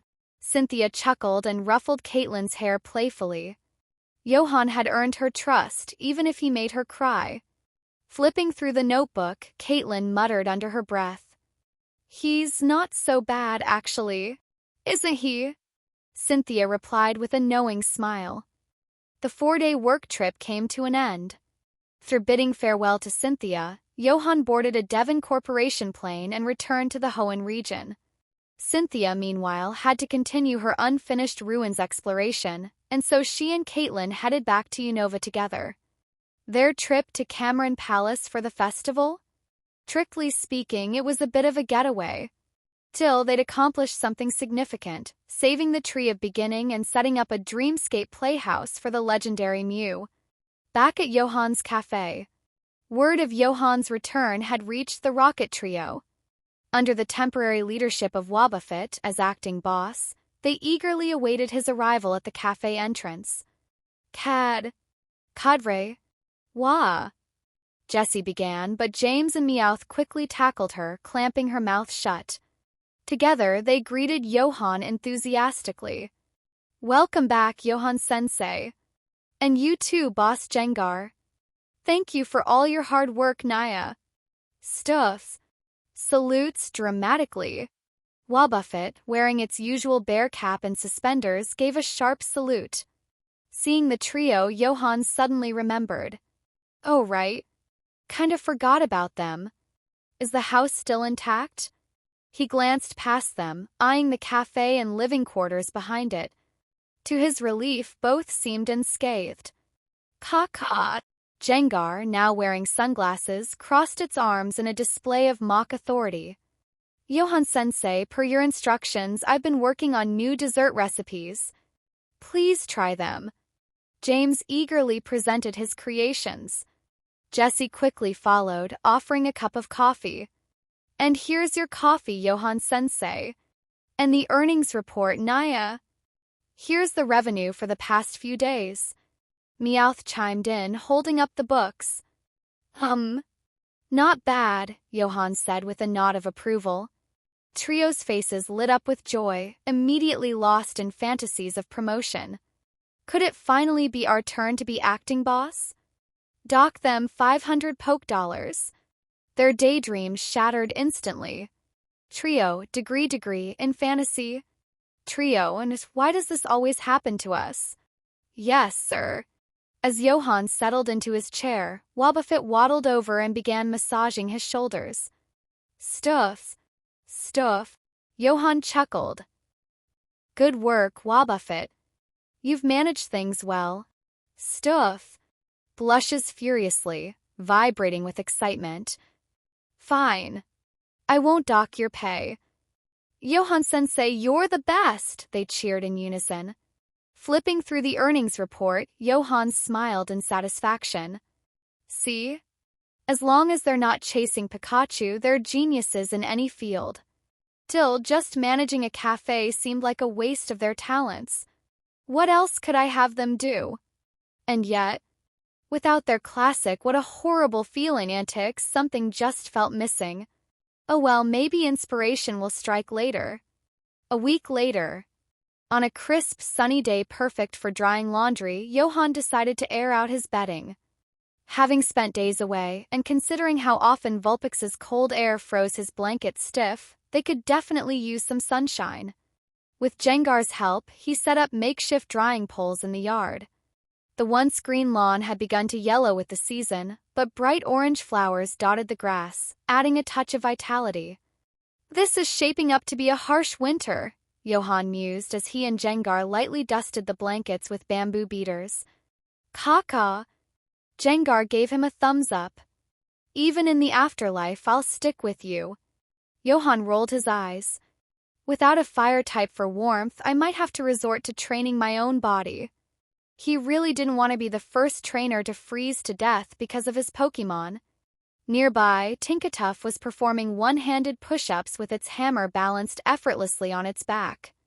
Thanks to Bruno's training advice, it had developed a methodical approach to building muscle strength.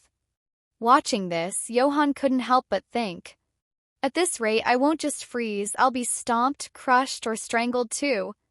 Vulpix had taken a more constructive approach, practicing Aurora Veil in a corner of the yard. Thanks to Mew's guidance, it had finally mastered the move. Why wasn't the snow covering the whole yard? 'Cause Vulpix had sealed itself inside layers upon layers of Aurora Veil barriers. Vulpix, don't trap yourself in there, Johan called out. The little fox glanced back, mouth closed and tail twitching in confusion. It couldn't hear him through the barriers. Still, Johan's worry was unfounded. When it realized it had overdone it, Vulpix's tail glowed with metallic energy. Iron tail. Bam. Bam. 6 tails struck the barriers one by one, shattering them with practiced precision. Johan, what kind of Pokémon sets up barriers just to smash them down? Meanwhile, Dratini splashed around in a newly dug pond in the yard. Although it frequently gulped water by accident, the little dragon clearly enjoyed itself. Why do I feel like all my Pokémon are a little off? Johan muttered. Jengar blinked innocently. What about me? Johan gave it a sidelong glance, then turned toward the gate. Lined up neatly outside were 2 rows of wild Pokémon. Can you get rid of them? Jengar floated over, waved a hand dismissively, and said something indecipherable. In moments, the crowd of Rattata and Meowth scattered, vanishing into the underbrush. Watching Jengar adjust its sunglasses with an air of authority, Johan sighed. It's really running a gang now. Where did I go wrong? He resolved that his next Pokémon would be chosen with extra care. I don't want to end up having tea with Officer Jenny. Later, Johan dialed a number on his phone. Miss Diantha, sorry to bother you. Why, Johan, what a surprise. What's on your mind? I've written another script. Could you take a look? Johan said, smiling. I've sent it to your phone. Sure thing, Diantha replied. I just wrapped up a shoot. Let me take a look. Johan waited patiently. This time, he had written a light-hearted, low-budget 2-character comedy, Meowth and Piku. Originally, he had considered Meowth and Pikachu, but he wanted a dynamic duo with more contrast. Meowth's sleek, upright figure paired perfectly with the tiny, adorable Piku, creating a charming balance of strength and cuteness. Anything to keep you lot fed. Johan glanced at his Pokémon. Jengar's appetite was insatiable. Vulpix needed high-quality ice stones. Tinkatuff consumed metals like candy, and Dratini, soon to evolve into Dragonair, would require resources by the bucketful. Later, Diantha's call came back quickly. Johan, this is a fantastic script, she said excitedly. I can already picture the adorable chaos between Meowth and Piku. It's bound to be a hit. And the budget requirements are minimal compared to your previous works. Johan chuckled. As long as it brings a little joy to people and Pokémon alike, that's enough for me. There was a pause before Diantha spoke again, her tone softer. You're amazing, Johan. I think I finally understand your vision. You're not just writing these stories for entertainment, you're trying to heal the hearts of hurt Pokémon and trainers, aren't you? Through shows like this, you can reach far more than you ever could alone. Johan? Wait, it can be interpreted that way? Still, Diantha's approval bolstered his confidence. Now he just needed to decide, live action or animation. The former was more fitting for the Pokémon world, but would undoubtedly cost more. Well, I'll figure it out. Brusboro City Pokémon Academy. Here's the key material for the exam. I've outlined everything for you. I don't want to hear anyone crying over the phone, begging me to bail them out later, Johan said, closing his book with a wide grin. The students below looked utterly devastated. Key material? Yeah, right. The entire book was marked as key material. Johan-sensei, are you joking? Why did I even pick this elective? Caw. Jengar's head popped out of the ceiling, floated down and landed gracefully behind Johan, waving a mournful goodbye to the students. For Jengar, this class was a goldmine for improving its hypnosis technique. The students, however, shivered at the sight of its toothy grin and quickly forced smiles. Rumors had spread like wildfire across campus. Falling asleep in Johan's Pokémon psychology class guaranteed you'd have nightmares. It wasn't until much later that they realized it was all Jengar's doing, supervising them from the shadows. Inside the classroom, stepping into the hallway, Johan squinted at the sunlight and took a deep breath. Freedom, he declared. With no more lectures to teach, all that remained was the students' final exams, after which his winter vacation would begin. The academic pressure in the Pokémon world wasn't as intense as some other places, meaning winter breaks were just as long as summer ones, a delight for students and teachers alike. For Johan, winter break was as eagerly anticipated as it was for his students. Since Pokémon Psychology was an elective, his work for the semester was done. Until the final exams rolled around, he essentially had a paid vacation. Could life get any sweeter? Humming a cheerful tune, he made his way to his office. In the counseling office, Johan had just brewed himself a fresh cup of coffee when Steven walked in. "Teacher," Steven greeted. "Coffee?" Johan asked without surprise. Steven often dropped by unannounced. "Thank you," Steven replied, taking a seat without hesitation. "Actually, there's something I wanted to discuss with you." After handing Steven a cup of coffee, Johan sat down, opened his laptop, and glanced through some online counseling messages. "What's on your mind?" Johan asked, sipping his coffee. "I was wondering. I'd like to make a TV show," Johan said after a moment's thought. "A TV show?" Steven blinked. This was clearly outside his realm of expertise. Although Devon Corporation's industries spanned mining, real estate, energy, and Pokémon items, they had no experience in television production. Steven quickly pieced it together and asked, "So you're looking for investors?" He smiled confidently. "No problem. If it's under 100 million Poke dollars, I can approve it personally. Over that, I'll need to consult the company, but it shouldn't be an issue." Johan. Of course, he'd casually mention a small goal. "Ahem," Johan cleared his throat. "Investment is part of it, but I also need help with production and distribution, things like directors, casting, and networks." They exchanged a long, meaningful look. Two of the most dazzling individuals at Rustboro's Pokémon Academy were utterly clueless about TV production. "All right, teacher," Steven said at last. "Send me the script and your general vision. I'll try putting out a tender online to see if we can attract the right people." Johan sighed. It wasn't ideal, but it was a start. If all else failed, he could sell the script, though it wouldn't make nearly as much money. "By the way, why are you here today?" Johan changed the subject.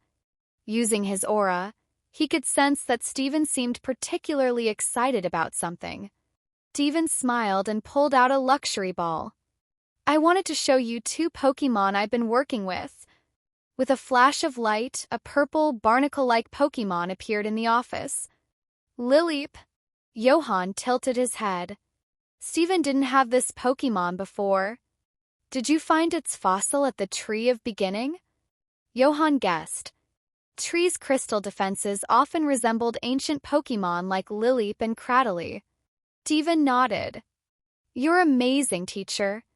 I revived it using a fossil I excavated there." Jengar, Vulpix, and the rest of Johan's team gathered curiously around the Lileep. The shy Pokémon immediately retracted into its petals, hiding its face with its pink tendrils. "A classic case of revival syndrome," Johan observed. Unlike Lance's Aerodactyl, which had been in hibernation and retained its ancient memories, revived fossil Pokémon like Lileep were essentially newborns. While they lacked the aggression of awakened ancient Pokémon, their instincts often made it hard for them to adapt to the modern world. Johan closed his eyes, his aura radiating outward.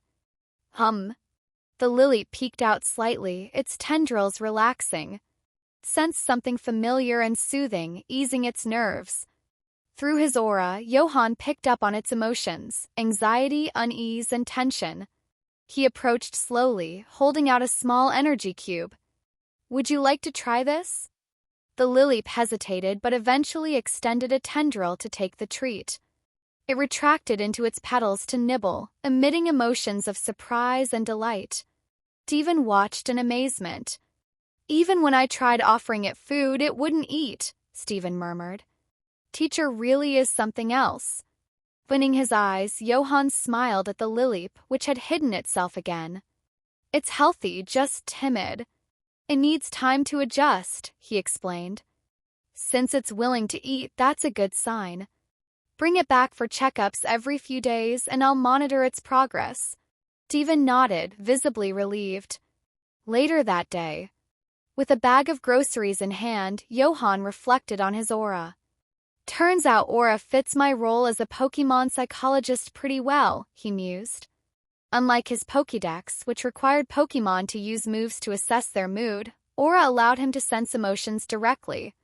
Pokédex was still invaluable, offering detailed explanations and causes for emotional states. But aura, it's a game-changer for cases like this. Cafe. Back home, Johan found the Rocket Trio and Wobbuffet cowering behind a tree near the cafe. Wobbuffet was reluctantly pushed to the front, sweating bullets. "What's going on here?" Johan asked, pinching the bridge of his nose. They looked like they'd seen a ghost. The sound of his voice, they immediately rushed toward him like moths to a flame. "Johan-sensei," they wailed. Meowth clung to him. "It's haunted, Naya. The cafe is haunted." "Haunted?" "Caw-caw." Jengar froze, its face pale. The groceries slipped from its hands. "You're a ghost. What are you scared of?" One of Johan's pokeballs popped open. Vulpix leapt onto his shoulder, erecting layers upon layers of Aurora Veil barriers around him. "Vulpix," it barked. "Be careful." Johan sighed, eye twitching at the excessive precautions. "It's just a ghost. Are barriers even effective?" Meanwhile, Tinkatuff gripped its hammer, practically vibrating with excitement. "Choo-choo. Where's the ghost? Can I smash it?" "Jengar, you're a ghost too, you know," Johan said helplessly. "Caw-caw." Jengar froze for a moment before realization dawned on it. "Oh right. I'm a ghost too." It had spent so much time scaring Johan with nightmare-inducing pranks that, after living together for so long, it nearly forgot its own ghostly identity. "Chew." Tinkatuff tilted its head in surprise. "So, Jengar Bro is a ghost too?" Johan sighed and shook his head. He and his team had always thought of Jengar as a companion, a family member, never as a ghost. Besides, what kind of ghost eats like a bottomless pit? Breaking free from Team Rocket's grip, Johan stepped toward the cafe. However, after just a few steps, a ripple of aura stirred within him. Cozy cafe bathed in the sunset suddenly transformed into a shadowy, ancient mansion nestled in the mountains. A pavilion outside was draped in blooming wisteria vines, their violet petals cascading in an enchanting display. The atmosphere grew chilling, with icy tendrils of cold creeping up from the ground. Clack, clack, clack. The sound of wooden Geta sandals echoed closer, striking against the mansion's creaking wooden floorboards. A young girl in a wisteria-patterned kimono emerged from the mansion, her glossy black hair tied in an elegant bun. Her innocent smile lit up her face as she skipped toward the pavilion. Suddenly, a playful mischievous sprang out from the shadows, startling the girl. The girl fell to the ground, her wide eyes brimming with tears. The mischievous, its red necklace gleaming mischievously, began to laugh with glee. But before it could revel for long, the girl, noticing the Pokémon, broke into a smile. She mimicked Mischievous's expression, her laughter mirroring its own. Pokémon froze, bewildered. It had never encountered such a reaction before. Years passed, the seasons cycling through countless wisteria blooms. The once youthful girl now had silver in her hair, while the mischievous Mischievous had evolved into a Miss Magius. "Find someone who will be good to you," the elderly woman murmured weakly, seated beneath the wisteria arbor. But Miss Magius didn't leave. It stood vigil by her grave through years of wind and rain, until even the once vibrant wisteria vines withered from neglect. Crack. The dreamlike vision shattered. Johan blinked, finding himself standing outside the cafe once more. A deep purple Miss Magius had appeared at the entrance. Its crimson eyes shimmered with age-old memories. The trio of red gemstones adorning its chest were dulled, and its polite, almost apologetic smile reflected a dignified air. "Miss Magius." "Hoo-woo." Noticing the unexpected visitor, Vulpix and Jengar made no aggressive moves. The aura of the Miss Magius carried no trace of hostility. The spectral Pokémon offered them a gentle smile. Woo! Its voice was melodious, ethereal, and tinged with fragility. Who are you? Johan asked softly, sensing no ill intent. Miss Magius's gems flickered faintly, and with a soft rustling sound, a flyer materialized in midair. A flyer? Johan frowned. He had never made promotional materials for the cafe. At the corner of the flyer was a distinct handprint. The size and shape unmistakably belonged to Jengar. Caca. Busted. Jengar let out a nervous laugh and attempted to slink away, but Johan grabbed it by the spike on its back, lifting it like a misbehaving child. Its short legs kicked futilely in the air. Ka. Defeated, Jengar drooped its ears and nodded reluctantly. Yeah, it was me. Miss Magius's gems glimmered briefly as it confirmed. The flyer said this place could help Pokémon in need. Pokémon's voice resonated gently within Johan's mind. Johan shot Jengar a skeptical look. Could one handprint really convey all that? Jengar responded by sticking out its crimson tongue. Slurp. Johan. Expressionless, Johan bit into an aspirberry. Meanwhile, Jengar cackled gleefully and shot a triumphant glance at Vulpix and the others. See? A little charm gets you off the hook. Take notes. However, Miss Magius's crimson eyes betrayed a longing envy as it observed the interaction. After a brief pause, Johan asked, What do you need help with? He quickly added, Just to clarify, I'm a Pokémon psychologist, a teacher, a trainer, a researcher, and a cafe owner, but not a miracle worker. Miss Magius blinked slowly, then responded, I wish to see her again by any means. Its gaze shimmered with hope. Johan fell silent. The girl from its memories. Is that possible? Johan took a deep breath. If his mischievous ghost companion had promised help, it was his responsibility to see it through. Moreover, one of the cafe's founding goals had been to aid Pokémon in need. Come inside, Johan finally said. Inside the cafe. What do I need to do? Miss Magius asked hesitantly, nervousness and a flicker of hope in its voice. Just lie down here, Johan replied, gesturing to a soft single-seater couch. Without hesitation, Miss Magius floated over and settled itself onto the couch. Now relax completely and follow my instructions, Johan said gently. Vulpix. Ooh. Vulpix leapt onto Johan's lap, prepared to assist. It's been a while since I've done this, Johan mused as he began. That year when wisteria bloomed. Under Johan and Vulpix's hypnosis, Miss Magius allowed itself to sink into tranquility. Bit by bit, a vivid memory began to weave itself together. Sunlight filtered through the arbor, dappling the ground with warm, golden hues. Missy, Miss Magius trembled, spinning around at the familiar voice. Tears welled up in its eyes as it beheld the girl from its past. The years melted away. Why are you crying again? The girl teased, her smile radiant. She knelt, gently hugging Miss Magius. It's okay, the girl murmured. Just live your life well, that's enough for me. As Miss Magius nestled into her embrace, it inhaled the faint floral fragrance it had missed for so long. I only ever wanted to stay by your side. In the present, a tear rolled down Miss Magius's cheek. Caca. Even Jengar looked forlorn. Vulpix's eyes glistened, while Tinkatuff and Dratini clung tightly to Johan. Birth, age, illness, and death are all part of life's natural course, Johan said with a smile. The group drooped even further, weighed down by melancholy. Instead of dwelling on what's far ahead, Johan continued, let's focus on living the best life we can today. Jengar perked up first, its tiny fists clenched. Caca. Even as a ghost, I won't let you go. Johan sighed, a bead of sweat forming on his temple. How did you manage to twist my words like that?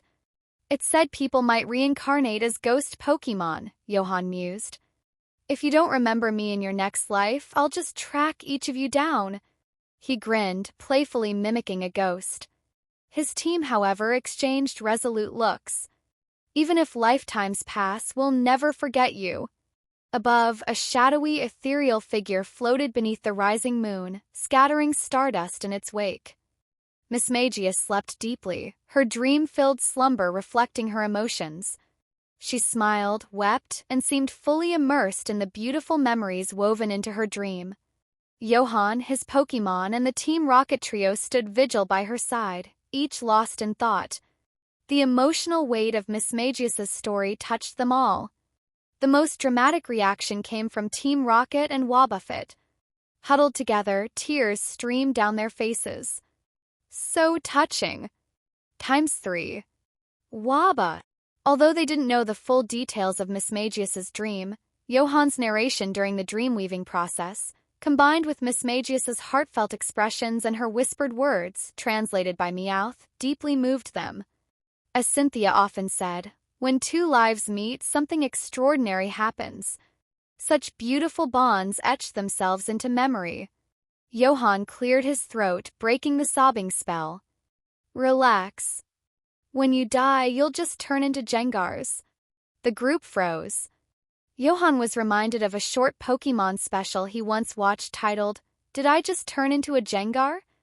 Point wasn't what one became, but whether someone remembered you. Even if they did become Jengars, as long as their companions recognized them and life continued as before, appearances wouldn't matter. Perhaps this was why Jengar himself had almost forgotten he was a ghost. Trio and Wobbuffet turned their eyes toward Jengar. Turn into Jengars? Caw-caw. Jengar bared a toothy, mischievous grin. Even if you die, I'll still be your boss. Trio blanched, their smiles trembling. Johan, you're amazing at comforting people. Thanks. When Miss Magius woke, she solemnly thanked Johan. Even if it was just a dream, it had been enough. That fleeting beauty couldn't be captured by time, but it was forever sealed in her memory. If it's possible, could you help me with something in return? Johan asked. Miss Magius blinked, realizing she was in a cafe. Humans here seem to use money or gold and silver. But I don't have any of that. As she pondered nervously how to repay Johan, he spoke again. Could you do me a favor? Like Jengar, could you leave your mark on this wall? Just the same message he left. Johan gestured to the cafe's blank wall, long undecorated because he hadn't known what to do with it, until now. Woo! Miss Magius blinked, stunned by the simplicity of his request. After a moment's thought, she nodded without hesitation. Her eyes glowed with psychic light, and the gems on her chest shimmered. 3 tiny indentations appeared in the wall, resembling the marks left by gemstones. The meaning of these marks? Only certain Pokémon could understand. This is a place that helps Pokémon in need. Thank you, Johan said sincerely. Following her lead, Jengar, Vulpix, Tinkatuff, Dratini, and even Meowth and Wobbuffet added their own marks to the wall. Each left the same message. One day, when enough marks adorned the wall, any Pokémon entering the cafe would understand its purpose. Johan also decided that from now on, every cafe advertisement would feature the wall prominently, spreading warmth to Pokémon who needed it most. Afterwards, smiles spread across everyone's faces. It feels like we just did something incredible, Naya, Meowth said, rubbing his nose. His sense of purpose had shifted. Have you thought about where you'll go next? Johan asked. Miss Magius stared at the wall for a long moment before gazing into the distance. The wisteria flowers Saori loved have withered. I'd like to replant them. Johan's expression softened. If you need help again, you can always find us. Grateful, Miss Magius nodded. Shrouded in black mist, she vanished into the horizon. On the cafe table, a small dusk stone spun quietly in her wake. Johan sighed. Turning around, he saw his Pokémon and Team Rocket watching with teary eyes. Even Jengar's misty gaze carried a hint of excitement. Was Jengar really getting thrilled at the thought of Johan becoming a Jengar? Johan was speechless. Is this how you see my future? Suddenly, I feel like living 1,000 years as a legendary old man. Surely some legendary Pokémon could help with that, right? Shaking his head, Johan made another announcement. James! I'm here! James cried, his face blotchy from crying. Starting tomorrow, we're adding a new dessert to the menu, wisteria flower pastries. Everyone, Pokémon and Team Rocket alike, paused, then broke into smiles. Got it! That evening, Johan noticed his Pokémon training with a renewed vigor. He had an inkling why. His earlier words about cherishing the present had struck a chord. But their training methods were something else. Jengar had split into 7 or 8 shadows and was darting between them seamlessly, creating the illusion that any shadow could launch a shadow ball. Meanwhile, Vulpix was stacking barriers. Having transitioned from snowman building, she was now perfecting her ability to shape Aurora Veil into different forms. As for Tinkatuff, she remained single-mindedly obsessed with physical training, proclaiming, "Forging my hammer is forging myself." Same goal. Johan had no rebuttal. In the bathroom, Johan scrubbed Dratini's smooth body. "Dratini," he said, holding a rough sponge. "Dry eye." Relaxed against the tub's edge, Dratini looked over with curiosity. "Have you gained weight?" Johan asked, his tone suspicious. Living together made gradual changes hard to notice, but during bath time it was undeniable. Recently, Dratini's appetite had skyrocketed. She now ate more than Vulpix and Tinkatuff combined, second only to Jengar. Pressure of raising a pseudo-legendary was becoming real. Dry eye. Dratini puffed up indignantly. "Me? Fat? Never. This is muscle. Muscle." Johan patted her glossy body and chuckled. "It's fine. I think it suits you." Privately, he hoped her final evolution wouldn't turn out overly muscular. Cute, chubby Dragonites were the best. Till her size was unusual. At over 2.5 meters long, she was far larger than average. Is it leftover energy? Or the effect of the giant Dragonite scale? Johan shrugged. Not that it mattered much. Dratini, does this feel good? Dry eye. What about here? Dry / / / / / / / / / / What's with that expression? Dry eye. Wait, don't. Give me a second. I need to breathe. Rocket HQ, Viridian City. Boss, take a look at this proposal. Midori handed Giovanni a tablet. Recently, Midori seemed more relaxed around Giovanni. While her respect and admiration for him remained unchanged, she no longer seemed as distant. Perhaps it started when Giovanni began accepting her homemade snacks. Giovanni set down his pen, sipped his tea, and picked up the tablet. The Adventures of Persian and Piku? A Devon Corporation project. What's this got to do with us? Boss, look at the scriptwriter. Flipping to the last page, Giovanni paused at the name, written by Johan. Johan's at it again, huh? Didn't take long for Giovanni to grasp the implications. His fingers tapped rhythmically on the desk. Tap, tap, tap. This is cultural influence and public perception. His gaze sharpened as his hand rested on Persian's head. The crimson gem on his ring glimmered faintly. Using television to subtly reshape public opinion about Rocket, the right time public narratives could even be steered. This is step 2 in normalizing Rocket's image. Step 1, control essentials like food. Step 2, establish cultural influence. No wonder he's a teacher. Giovanni smirked. Boss, your orders? Midori asked. Giovanni set down the tablet. We'll join this project. Midori nodded. Don't hold back. Secure the collaboration, whatever it takes. Yes. Midori hesitated before asking. But what role should we play? Role, huh? The next morning. Because of last night's excessive midnight snack, prompted by Jengar's insistence, Johan found himself in an unusual situation. No breakfast left. Today, breakfast for him and his Pokémon consisted of tart sweet berries and moo milk. "What's wrong?"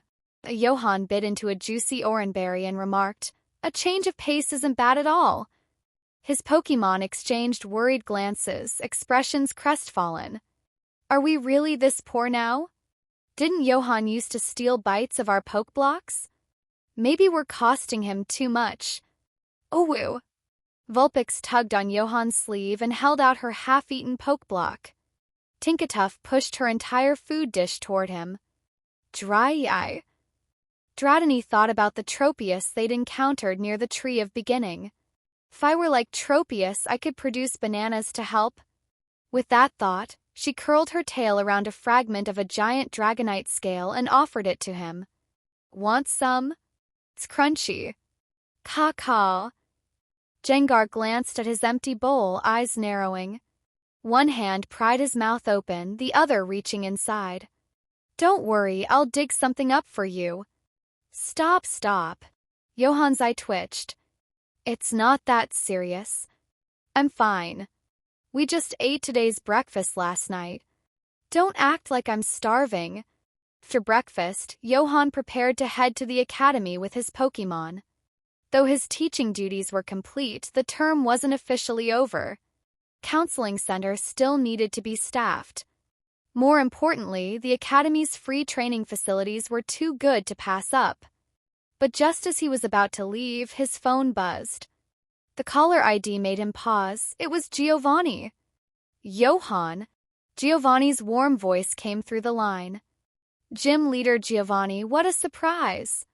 Johan stepped onto the balcony, smiling. Since their last encounter, Johan had grown less wary of Giovanni. After their candid conversation, Johan felt reasonably confident that Giovanni wouldn't out him as a rocket consultant. Blame the league for appointing a rocket boss as a gym leader in the first place.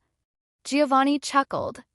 For some reason, he found conversations with Johan relaxing, like chatting with an old friend. Perhaps it was Johan's deep bond with his Pokémon. Or perhaps it was their shared ideals. "I'm thinking of starting a company," Giovanni said. "As my advisor, do you have any suggestions for a name?" "A company?" Johan immediately guessed Giovanni was moving to legitimize Team Rocket. For the League and the world at large, this would be a positive development. While Rocket had committed unforgivable crimes, a sincere effort to reform could bring light where there was once shadow. After a thoughtful pause, Johan replied, "Rainbow." "Rainbow? I can't imagine anyone disliking a vibrant rainbow." Giovanni fell silent, mulling over the idea. A rainbow, a symbol of brilliance, visible to all. "Thank you. I'll consider it." After hanging up, Johan pocketed his phone, feeling unexpectedly uplifted. No matter what, it's a good thing. If Rocket can reform, it will be better for everyone, trainers, civilians, even Pokémon. He paused, considering one critical obstacle. The ghosts of Rocket's past. Could Giovanni really go for a break-it-to-rebuild-it approach? It would sever Rocket from its history, but the process might be brutal for him personally. 2 days later. In the Academy's Pokémon Psychology Counseling Center, Steven dropped by. On one hand, he wanted Johan to check on his Lileep. On the other, he had news about the TV show. The bidding is complete and production is underway. "That fast?" Johan asked. "Who's the partner?" Steven's expression turned slightly awkward. "See for yourself." He handed Johan a dossier. The first thing Johan saw left him stunned. The partner company's name? Rainbow Rocket Food and Entertainment Company, Ltd. Johan grimaced. "Giovanni works fast. He asked me about the name 2 days ago. How is everything already registered?" Not only was the company up and running, but they'd secured a partnership with Devon Corp. And the credentials listed. Were these real or forged? The document boasted partnerships with Sylph Company, Mauville TV, and Goldenrod Radio Tower. Did Rocket fake these? Or are they real? What truly floored Johan, however, was the personnel list. Under Chief Consultant, Johan, you started a company? Devon asked, amused. Before receiving the bid, he'd been impressed by the offer's generosity. But when he saw Johan's name, everything clicked. No wonder Rainbow Rocket had shown such sincerity. They were Johan's associates.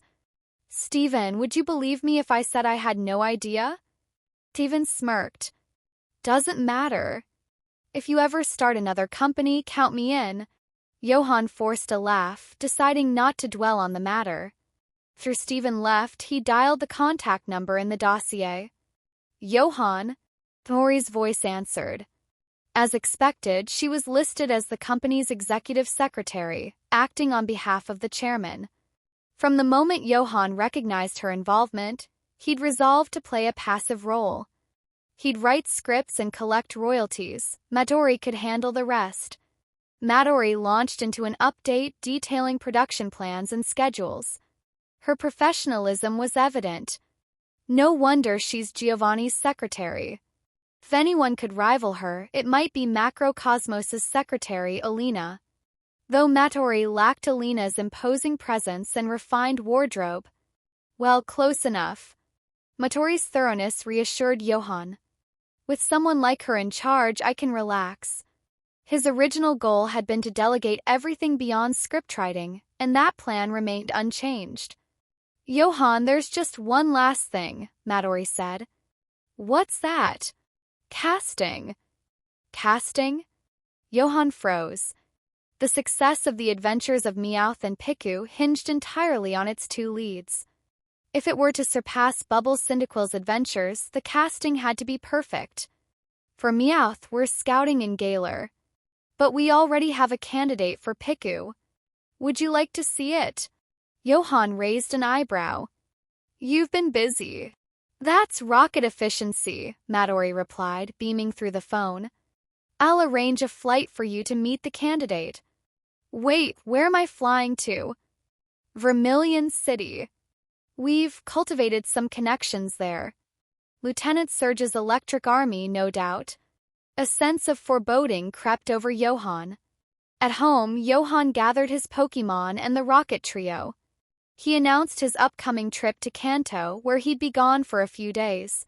His Pokémon were thrilled. Another adventure. Maybe they'd even challenge some gyms for fun. The Rocket Trio, on the other hand, looked anxious. Question on their minds. Who would be the next acting manager? Johan's answer dashed their hopes. Wobbuffet, the cafe is safest in your hands. Wobba! Tears streamed down Wobbuffet's face. He saluted solemnly, vowing to defend the cafe with his life. Trio slumped in defeat. This is so unfair. Johan sighed. He couldn't trust any of them to lead without bickering. Wobbuffet's neutrality avoided unnecessary conflict. Still watching them sulk, a new idea struck him.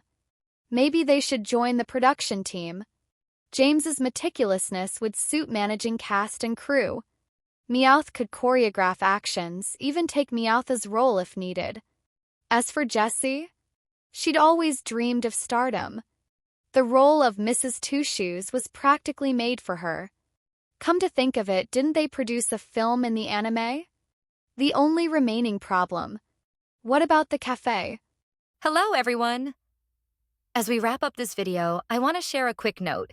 I have a Patreon account. If you'd like to support me and enjoy on-demand audiobooks, you can become a Patreon member. Alternatively, you can check out my Google Drive link, which has 500-plus novel audiobooks available through my Ko-fi or Patreon shop. I appreciate your support.